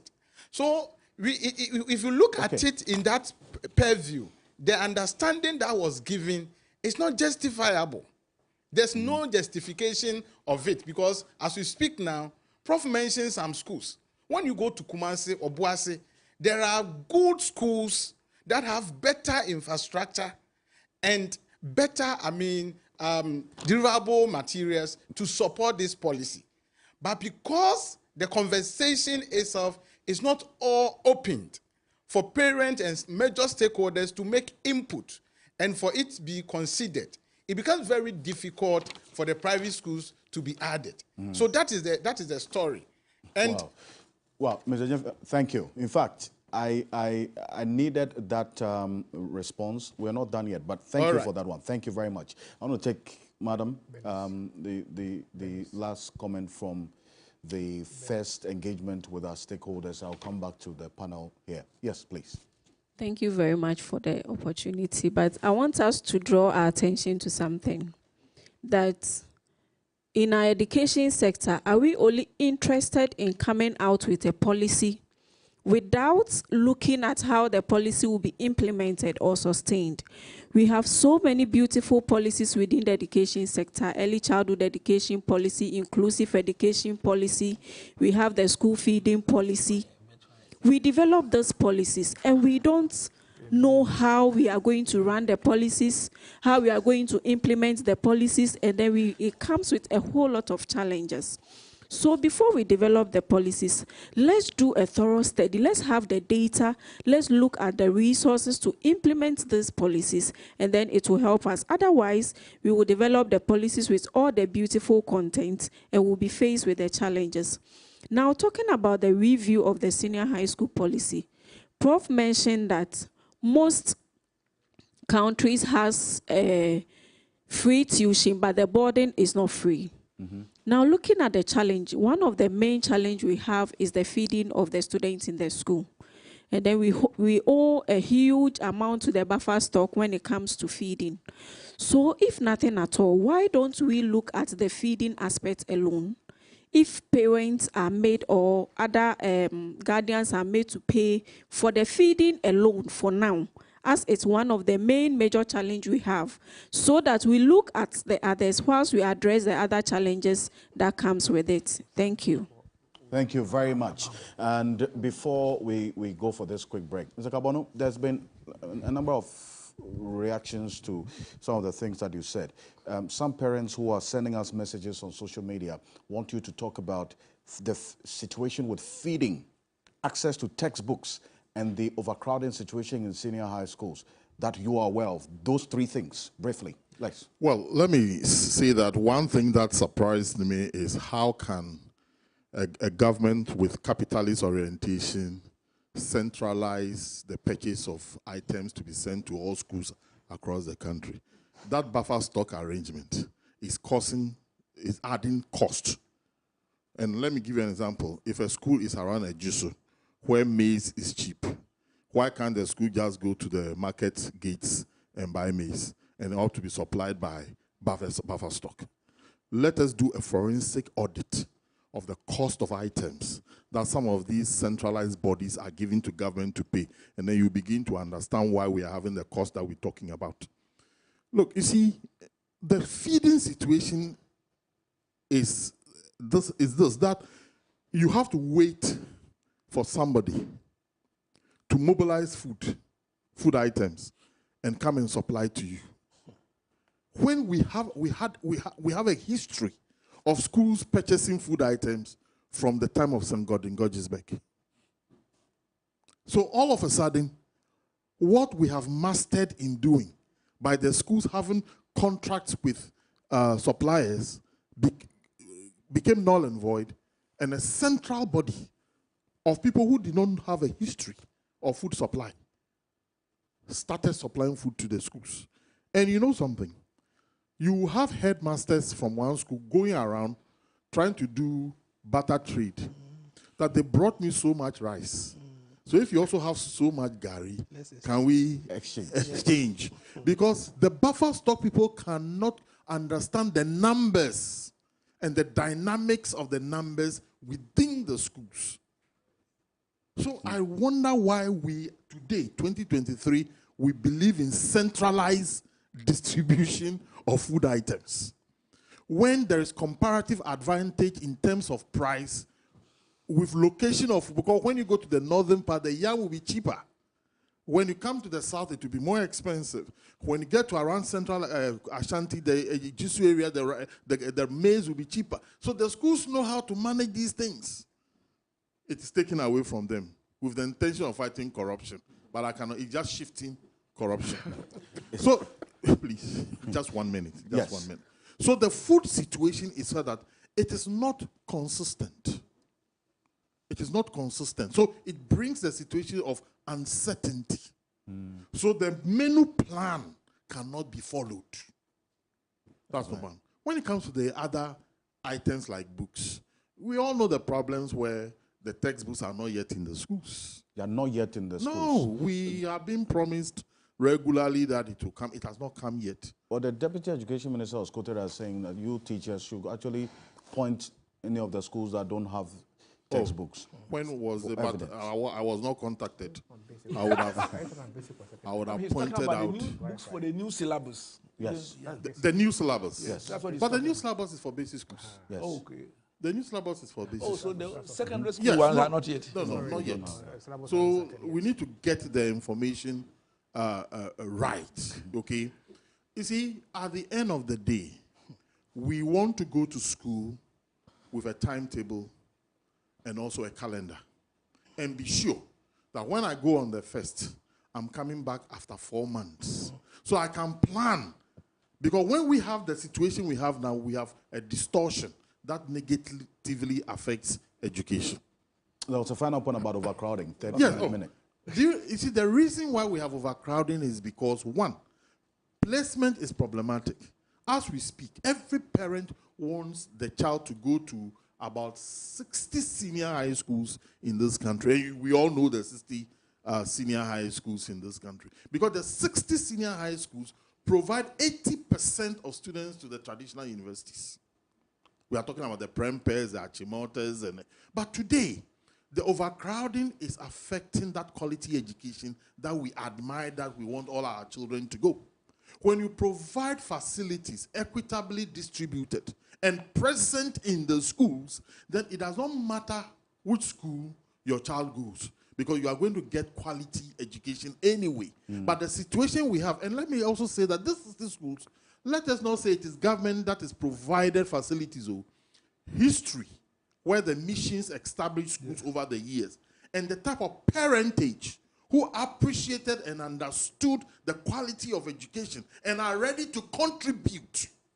Let us not forget that. Parents who understood education and were ready to contribute. So when you go to Presec, a whole classroom block was constructed by parents. When you go to Wesley Girls, a whole computer lab was constructed by parents. So the contribution of parents cannot be taken away from the quality delivery of education anywhere. Mr. Kabono, thank you. Please, round of applause for him and all our stakeholders who have been contributing so far together with the panel as well. This is the TV3 National Dialogue on the Free Senior High School Policy, the prospects, the problems, and then also we're looking at the gains, what the way forward should be like. That's been the major focus of this conversation, proposing solutions to it, because as major stakeholders in this, children will be into this education sector. There's no point being silent about it, even if we keep talking and the answers or reactions keep becoming the same. We as taxpayers are the ones who are funding the implementation of government policy. So we certainly have a voice. We will be back shortly after this quick break. My panel will respond to some of the questions that you asked, and then also I'll come back to you for the last round of the stakeholders engagement in the studio. We're also live on 3FM 92.7, also live on TV3 Ghana on Facebook. I'm mindful of the messages we're getting on social media. I'll read them right after this quick break. Stay with us. We'll be back shortly.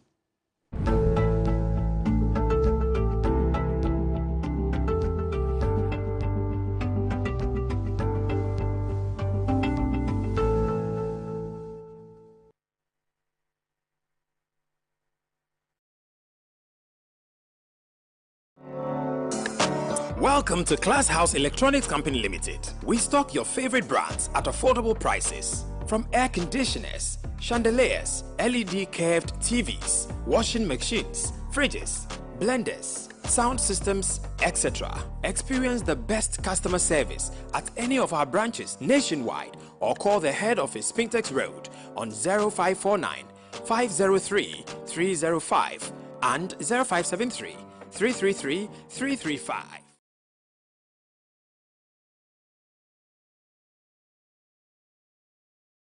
Ladies and gentlemen, we're going to demonstrate to you the superior properties of Flamingo paint as compared to other paint brands on the market. We take equal quantities of Flamingo paint and this ordinary paint. We then dilute them with water. And now, let the test begin. The gentleman on the left is going to apply the ordinary paint, and the gentleman on my right will use the Flamingo superior paint. As you can clearly see, Flamingo has the obvious better hiding. Furthermore, Flamingo has painted a much larger area. You know, one bucket of Flamingo paint is equal to several buckets of any other paint brand on the market. Flamingo paint is made with superior formulation to give superior durability, superior hiding, superior coverage. Flamingo paint, simply superior. Pepsodent is aware that globally, 1 in 2 children suffer from cavities. That's why by giving her Pepsodent, you're not only protecting her teeth, but also helping her grow up and thrive at every stage of her life with a healthy and confident smile, so she can succeed and achieve all of her dreams. Because every smile matters. Everybody knows Acrobato. And if you know Acrobato, it means you know M-Punch Homeopathy Clinic. M-Punch Homeopathy Clinic is my pillar. Let's hear what others are saying about M-Punch Homeopathy Clinic. Who will be careful M-Punch one? Chesena me ankasa me period no say problems wom ntina ma wo ho idea ma me papa chesena nya asem ketewa na me coin point no mo hwe me mogam no mo hwe bibia na so mo meduro me fae no ene ma won kra me enu foforo kwa na me kwan mu a eba head everything yourself me ma me no adwodwo eda ho a wontumi nante ene ne ko end point o mama nuru a ene ne ho eden a watimi asori anante. That's end point for you of Acrobato. Hello hey ohwehwe what che okay a free bra wo di end point wa dance am me call you no me Johnson sema na enkoyie empeso na ma yemre nyina na magina sebema na me be fie for there e ho na nyina jaresa. You heard everything. I have secret. M-Punch is my secret. M-Punch Homeopathy Clinic.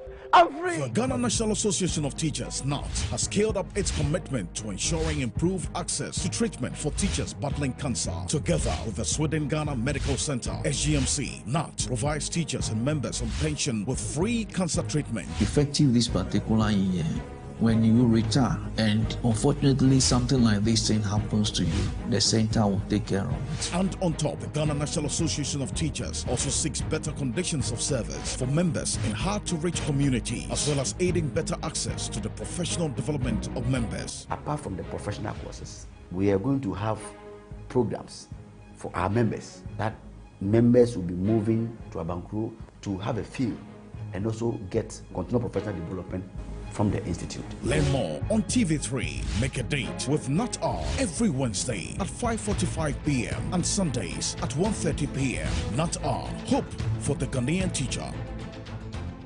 NAT-R shows Wednesdays at 5:45 p.m. and on Sundays at 1:30 p.m. on TV3.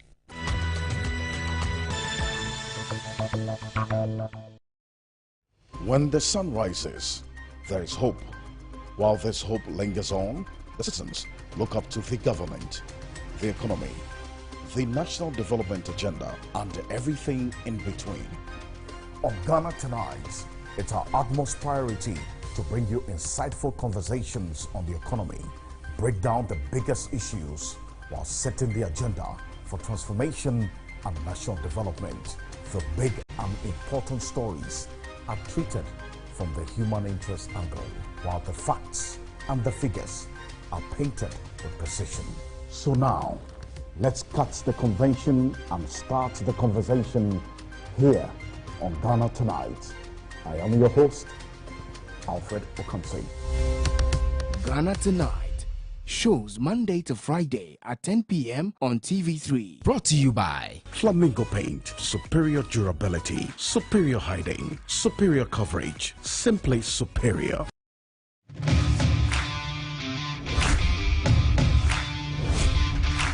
All sporting disciplines matter on Warm Up Plus.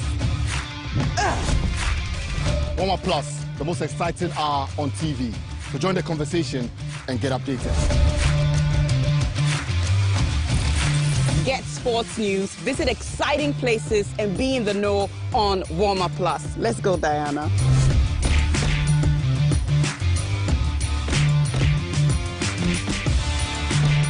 We're just getting started. We're just getting warmed up. Catch me, Yao Ufusulabi. And me, Aniela Alote. Warm Up Plus, new season coming soon on TV3.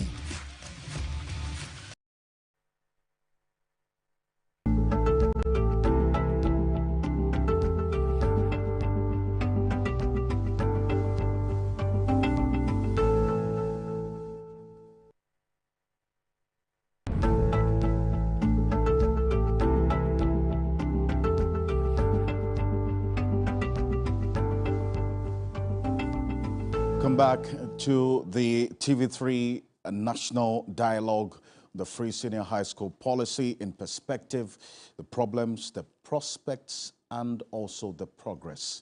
If you've been following the conversation since we started, we've been diagnosing what the real situation is on the ground, and the panel and stakeholders in studio have been talking about solutions, proposing solutions as to how to better this policy and improve on the impact, the results that it's having on our wards, children in this country in the coming years.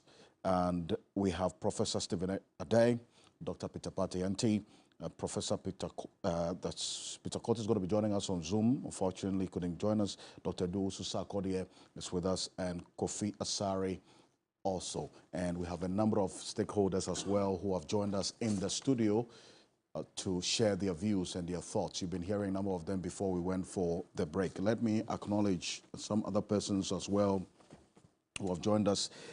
We have Araba Bentum, General Manager, Catholic Schools, Ghana. She's representing the Secretary General of the Catholic Bishops Conference. Can you give us a wave? Thank you. Thank you so much for joining us. Before we went for that quick break, there were questions to all of you, in fact. Start off with you, Dr. Ante, that you say that the policy is good, but the future is bleak. Mr. Bertapia wants to understand the connection between those two positions that you espoused earlier. Yes, so we say that the policy is as good as its sustainability.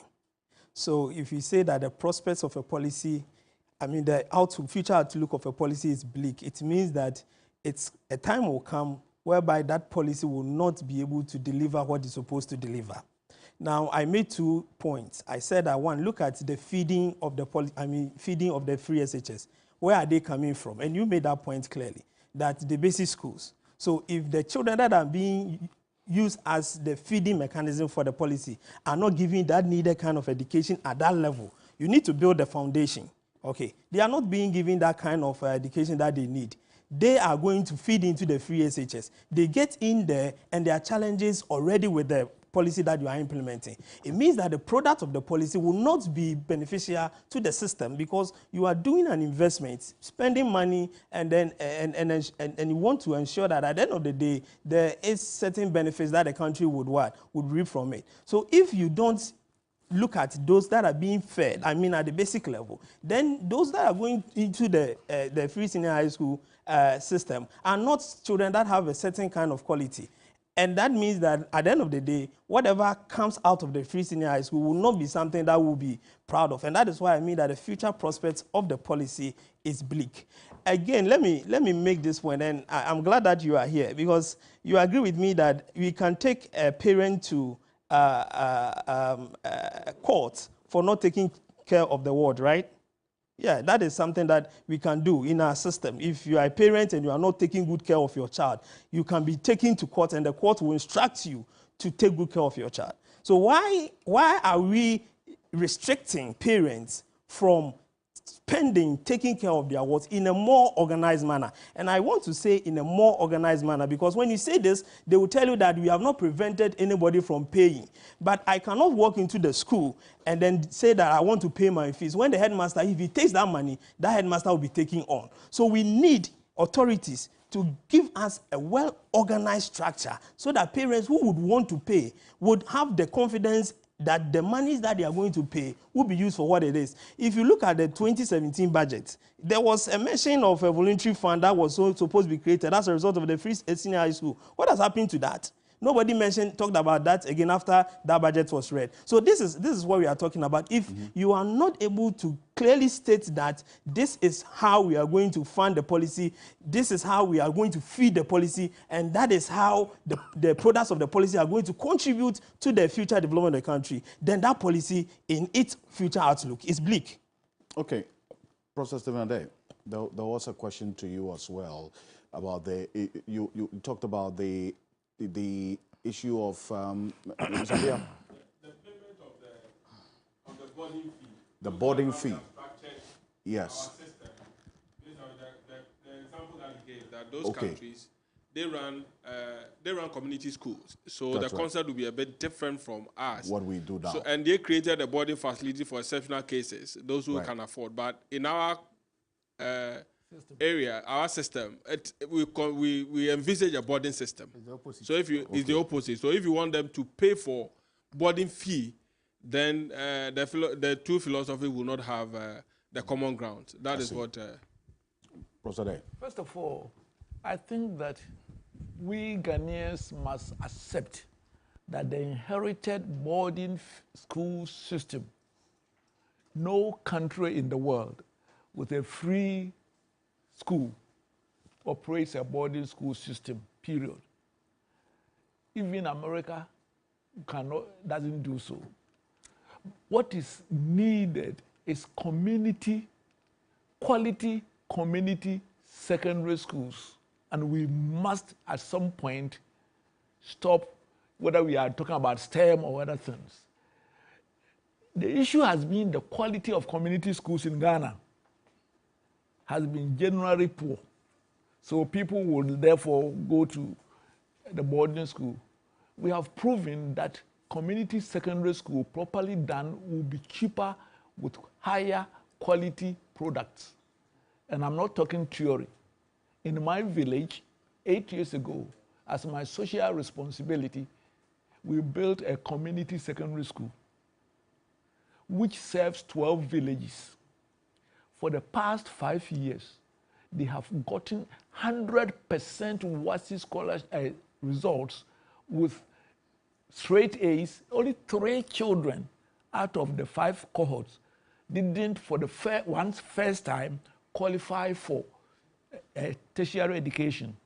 We are having about 8 or so MasterCard holders from Hiramwasi. And what we have done, which is a win-win, is this. If the teachers we take care of, all the teachers have accommodation, have everything, have Wi-Fi, have access to water, electricity, and everything there. And then it's rather the children within 12 villages who come in the day. And when they come in the day, when they finish at 2 o'clock, we don't send them home. Because the difference between a boarding school and a day school is the evening prep time. So we feed them lunch, and then the prep time, they have it between 3 and 5, supervised prep time. The third thing we do is the fact that when they come from the villages, excuse me to say, somebody comes, they write his village name, or say, Adiemra, they mean to mean super. He can't spell his village name, and he has finished BECE, pass. How they passed, I will leave it to Kaboni to advise me. So what we do is this. We have 2 tracks. There are some who can do it in 3 years. Some require 4 years. They require 1 year just to bring them to the level, because other than that, they go through the system to fail. And as a result, we are getting the... And then comes the targeting. I'm not supporting the any... Because in everywhere else, there's no targeting when it's a free secondary school. But it's a way you can have selective targeting without saying that you are richer, pay or not. In the village, I thought that we should get the Caboose children, a few of them, to come and civilize my people. Because, so, out of the 500 students, we give a small boarding for only 100. And the 100 people, you can come from Accra or Tamale. You pay 10,000 cedis because it's a good school. We are full. And then we use it to feed everybody else, of course, with other support. So, and this is voluntary. We haven't asked you to. The team. So the villages, the 12 villages come for free if they come. But if you are a foreigner, we call them foreigners. If you are not from the 12 villages in my context, you are a foreigner. So the foreigners from Accra and Kumasi and other things come, and they pay 10,000. And we use it, we of course, at the school in Accra subsidize also. We use it to fuel them, give everybody the same lunch. Of course, they will have 3 meals. So we must, and this has been designed to fit a Ghanaian situation. It doesn't exist anywhere. And that is where we should bring the brains together, the teachers and others, and say that, look, this is our situation. Every child must be educated. How can we build a system? As for what Kabonu, for once we are agreeing on the deterioration. If Prempeh College continues to have 5,000 students in a facility meant for 1,400 or 500, within the next 5 years, there will be nothing, nothing at all. And therefore, there's a need. I am 100% supportive that no child should be left behind. But I believe that there are ways whereby we can solve the challenges that have emerged, and that no policy should be seen as a doctrine. It's something that must evolve, and we must bring our brains. And the Ghanaians are capable of solving it. Indeed, and that's the reason why we are having this conversation this afternoon, because of the capabilities of the Ghanaian to solve these problems, propose meaningful, sustainable, and then also feasible solutions to these challenges we're faced with as a country. A number of you have sent messages. I'll read the first batch of it. Adam Abdul Basit is talking about Kofi Asare not saying what he believes is the reality about free SHS outcomes. Prince Anani Selassie says, if the foundation is destroyed, how can the whole educational system stand? And this one also here says that I can afford 1,100 CDs for my niece per semester to help the free senior high school policy. And then Kwame Sapon, you are responding to someone saying they should take them to GIS.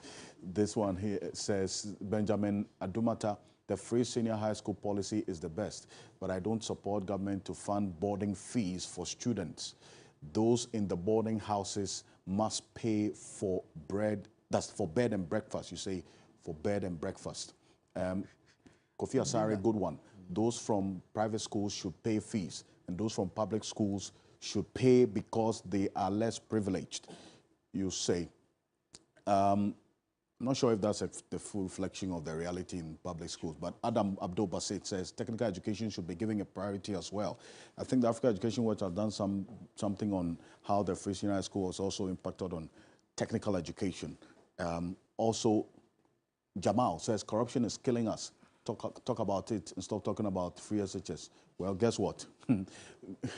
Corruption is also one that is impacting every other sector, including free SHS, right? So we'll talk about it. If we're able to deal with it, just as Kofi said, we can also have enough money to fund free senior high school in its entirety as we're doing now. It says government should look for extra funding sources to suffocate and burden us with more taxes. They should bring all the stolen money, you say. And this one here also says education brings about literacy, but does not reduce or prevent poverty. Zimbabwe literacy rate to 90%, but inflation is 200%. So, okay. This one here says, Dr. Sarkodie, you have proudly made my day. God bless you. This one here says that, okay. Okay, it says, I don't see anything wrong with government spending $3 billion on education in a year. The Auditor General reports in 2020 stated that about 52 billion revenue collected in 2019 was transferred from GCB Bank to an unknown destination. If corruption loopholes are sealed, we can keep running the free SHS without adding any taxes to the citizens. Benjamin Edumata, thank you very much for, so there's a lot going to you, Dr. Odeosu Sarkodie, as well. And so we will get into the next batch of the messages. There are tons and tons of them. Thank you very much. And this one here from Dr. Kwame Asante says, I want to find out from Angel Kabono if we can measure the quality of the education at the senior high school level with the results. Because listening to him, he questions issues about how the free senior high school has reduced the quality of education being offered in its entirety at the free, it says at the free senior high school level. So if the results are good, then what does he mean by the quality not being good? You say. Thank you. Mr. Kabono, respond to that. Then I'll come to you, Dr. Odeosu Sarkodie. The gentleman or lady, I don't know. The gentleman. The gentleman is trying to push me into realms that he will wish I don't go. Because a lot of issues go into examination and examination outcomes. And it's a very complicated matter. And I'll just say something simple that 60% of yesterday may not be 60% of today. And let those who have ears, let them hear. I won't go further than that. So when it comes to issues of results, and you measure by the numbers alone, and we begin to interrogate the results. Then, for example, some time ago, it's only advanced level students who were going to the university. Now, senior high students are going to the university. Are you telling me that the senior high school level is the same as the advanced level? Mm-hmm. Let us not get there. What we are saying is that when you go to the schools and you go to the institutions, we see things deteriorate. We see that the schools have challenges. We know that parents are being burdened. Today, PTAs on their own volition are collecting monies from parents, voluntarily in quotes. Who controls it? Into whose account does the money go? The money so collected, is it used purposely for the reason for which it is collected? Juxtapose this to the days when it was under a certain control, where the PTA account was part of the school account, where the PTA chairman cannot take a CD without the co-signature of the head of school. I am saying that so many things are happening on the blind side. And we, those who are practitioners in that environment, are getting a little bit worried. Again, the issue of, have you paid a visit to some of the basic schools that produced the caliber of Professor Asari Ngo?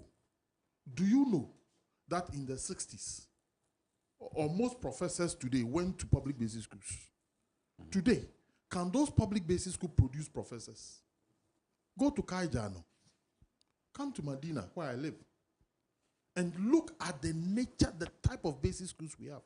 How come Rwanda is reversed the situation where parents are now moving their children from private schools into public schools? And in our case, the reverse is happening. Because resources have been moved to a certain area. And majority, as you've indicated, is feeding. So let people not jaundice this discussion with politics. Let us look at it purely from the professional education point of view. If there is no problem, what business do we have coming here? Lastly, Prof, Is it Fidium? Yeah, sorry. I can't mention the first part. Yes. But these are people within a locality who have identified problems based on the realities of their locality and found solution to that problem. That is what education is supposed to be. That education is community-based. It is the people who identify their realities and prefer a solution to those realities. That is why in education, teachers cannot own it. Parents can't own it. Nobody can own education. Education is owned by the people. Kamano, thank you very much. To you, Dr. Do Susakode, because I think Mr. Brightapia asked a question, which you noted.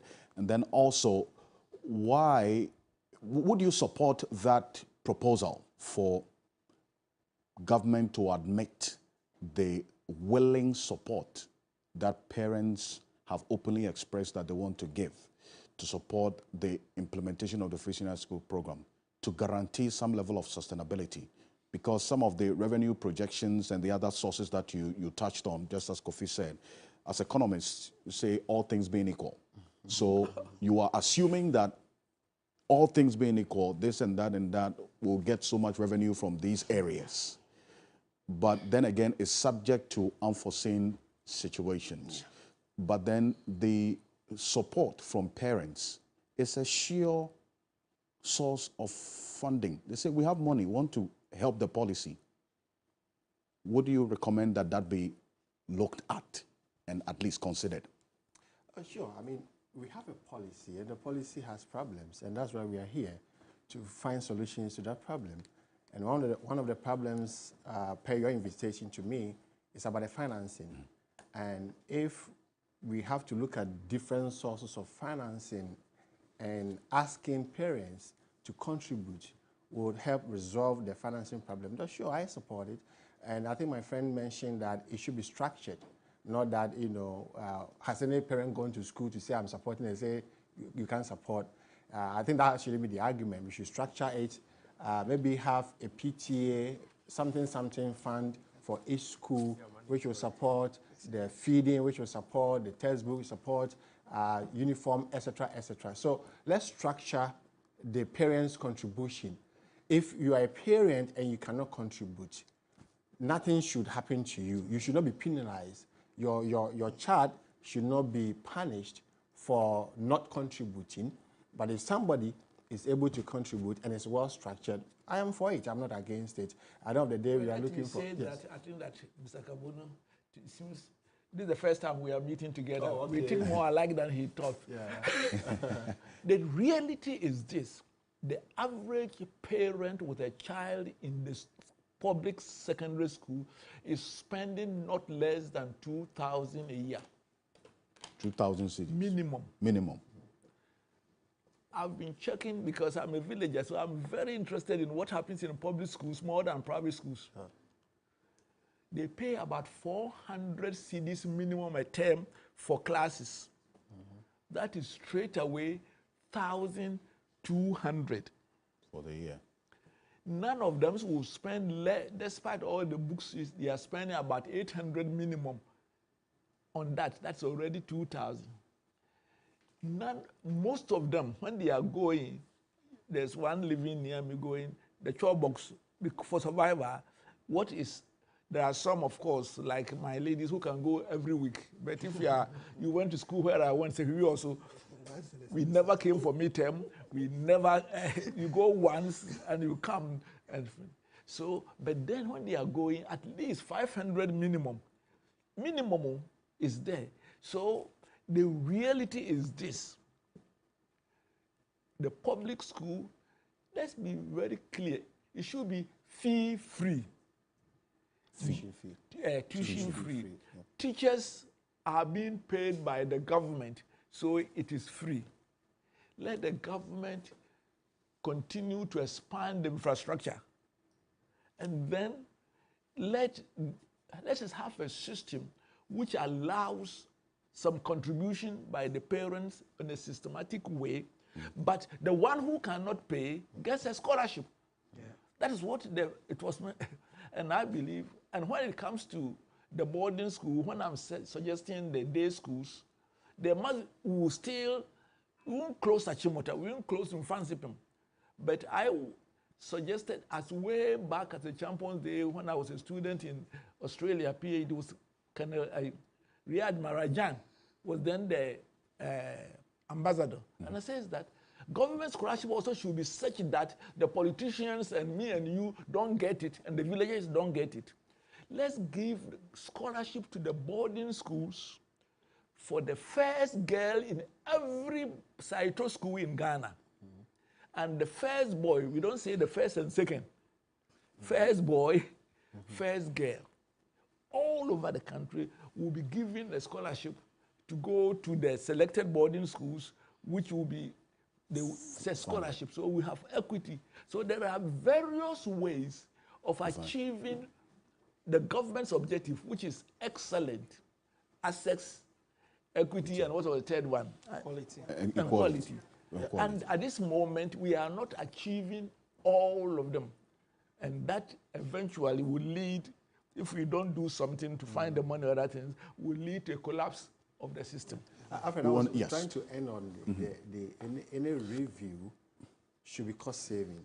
Because if you don't take care, we may end up reviewing it and implementing something else which is going to impose more costs on us than the previous one. But is the cost the biggest problem? Because from what I understand, from Angel and the woman, talk about the indeed. So because if the concern is about the review being the objective of the review being cost saving, I really don't think that that's been the proposal. Of course, it cannot be the only objective. Yes, indeed. That if we're looking at review in other areas, it's more of, from what we have heard today, the burden of the cost not being carried by government alone, which then impacts on other variables as well, including quality and so on and so forth. Yeah. So I share the same concern. And on my last point, that we have to be careful about the review, as I've said. And then every decision, the recommendations that we make should be based on data. It should be scientific. I was happy about how the government managed the COVID-19 with restrictions and all that. And anytime the president spoke, he said, based on data, based on the science. So maybe my background is influencing me, Prof, your teaching. I'm from academic background, and I'm calling for a review. Our sister talked about a thorough review. Let's do the research, both desktop research, qualitative, quantitative, on-field, wherever research that we do. Kofi is here, all of us can be involved. Let's do the research, comprehensive research across the country, identify the problems. Point of order. And then we cannot say go and do research.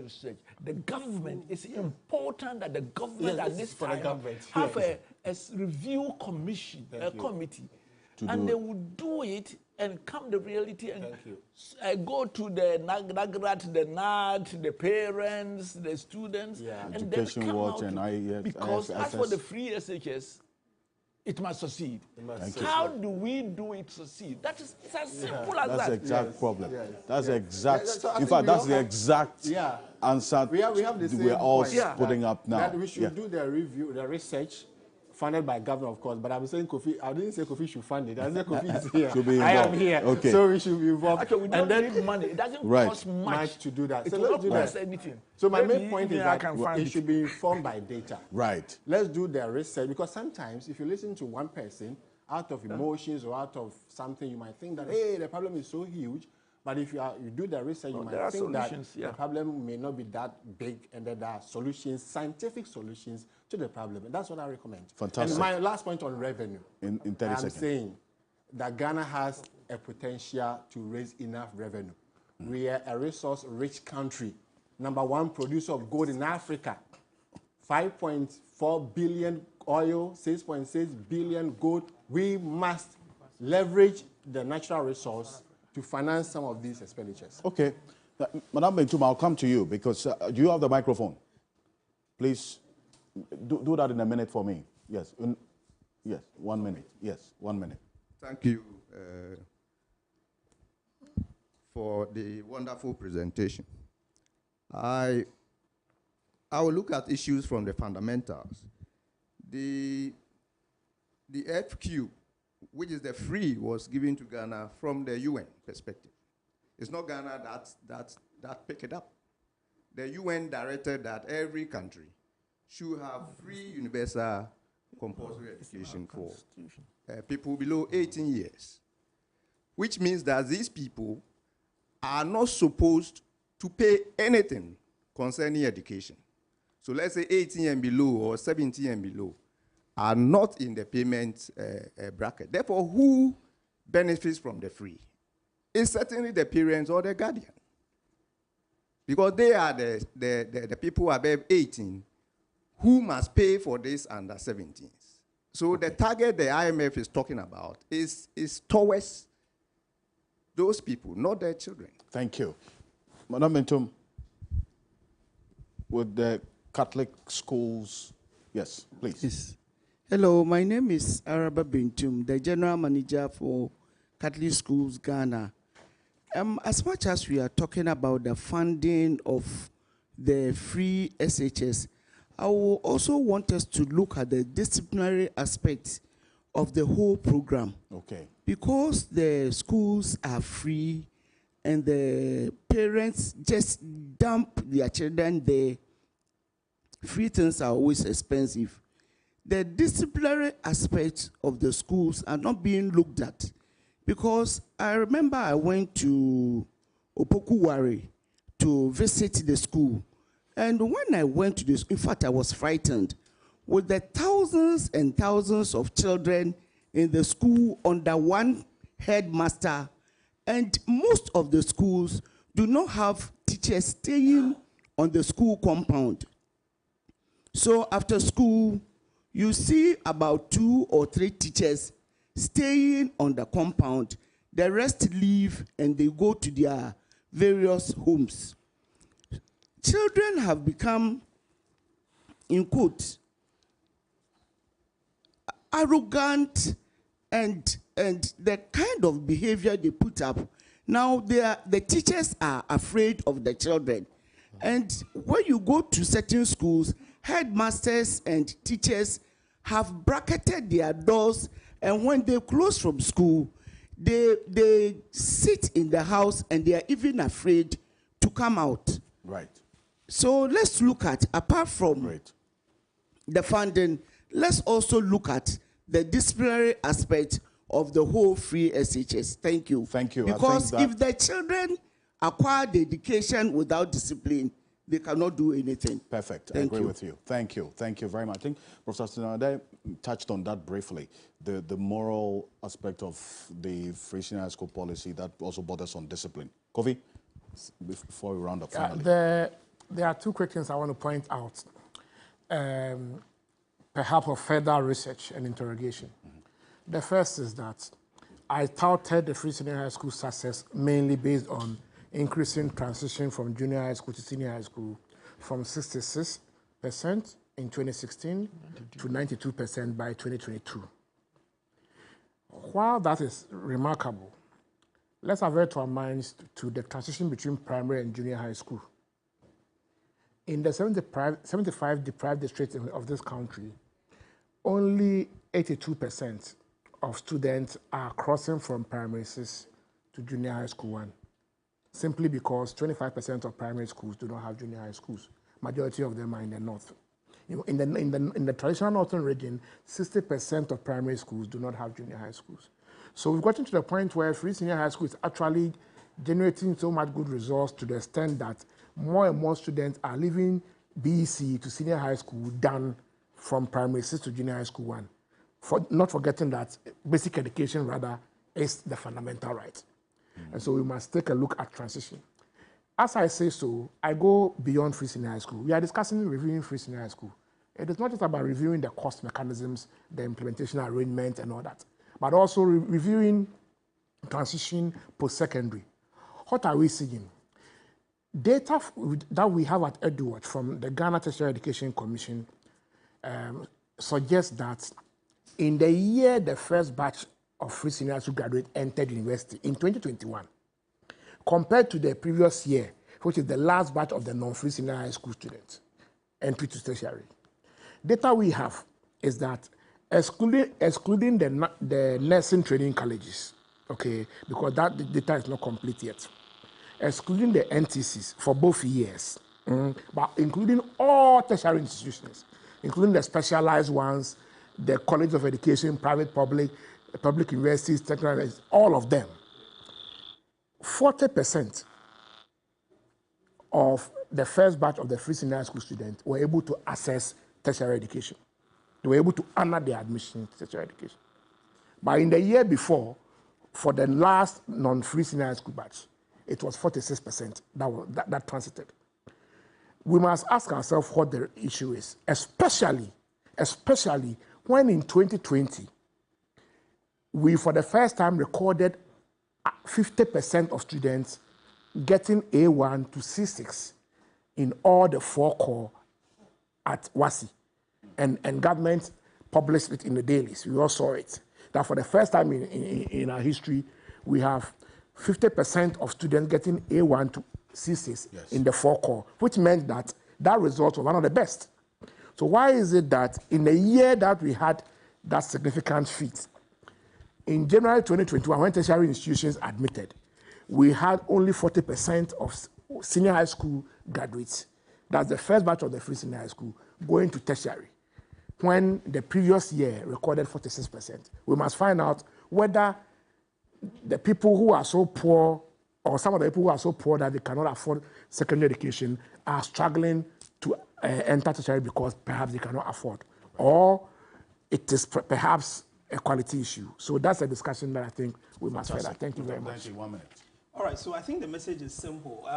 Don't put all the burden on yourself as a government. We know that you want to assist the system, but as it stands now, there should be avenues whereby when you are in difficult situation, you can fall on that kind of avenue to assist the system. And that is what we are saying, that the 100% that is coming from government, we should have a second look at it, so that there can be 40% coming from somewhere. And I keep maintaining that I personally do not care where the 40% would be coming from. It could be from parents, it could be from reducing corruption and all those things. But so far as we have an additional source of income coming to support government, so that 40% that is being relieved from government can go back to the basic school to help put the system in its right perspective. I think that is simply the message that I have.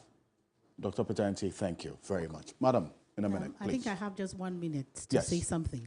As a parent rep on this dialogue, I've been hearing about them saying 70% of whatever is the budget on free SHS is on feeding. How are they being fed? What quality of food is being given? That is a problem for a lot of parents, because we are spending so much on provisions and food sent to our children in the school, even though the children are being fed. So I think that aspect should be looked into, and then government should give clear direction. If they need help, they should make it clear we need help. I think we are dancing around the problem, and then when parents try to support, then it's as if we don't need your help. And then it's becoming a problem. So sometimes when you approach parents that they should help, they tell you that government has not said that he needs help. So it's becoming a dilly-dally, we're running around. So let's government give clear direction. I think I need help. Parents, give me help. Thank you. Thank you very much. Thank you, appreciate you. And please, let's put our hands together for ourselves and for our panel members, the stakeholders in here as well. Thank you very much for making the time to be here. Really, really appreciate you also taking the time and also contributing to this all-important conversation. And to you, our panel members, Professor Stephen Adey, Dr. Peter Peter-Anti, Dr. Edo Susakodie, and Kofi Osare, thank you very much for coming. And to you, our audience, many of you sending the messages. I apologize we couldn't read all of them. But guess what? This conversation is a progressive one. And it continues even beyond today, because we're going to keep knocking on the doors of policymakers, because we as taxpayers are the ones who are financing the execution and implementation of these policies by government. And we have a voice, and we have major stakeholders as well. Thank you very much for joining us. We were also live on 3FM 92.7 and TV3 Ghana on Facebook, DSTV channel 279, all across the world on 3news.com. On behalf of the news team here at Media General, the leadership, Michael Otieje and Matilda Mam, thank you very much for making the time. I am Alfred Okanse. Have a good afternoon.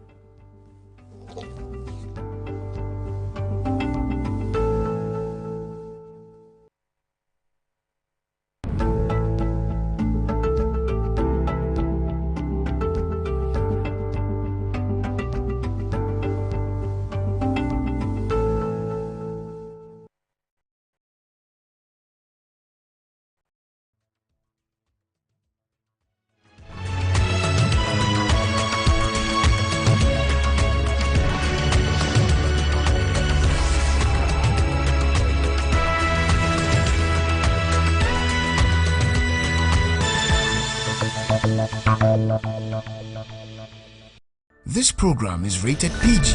It contains scenes of brief nudity, mild violence, and strong language. Parental guidance is advised.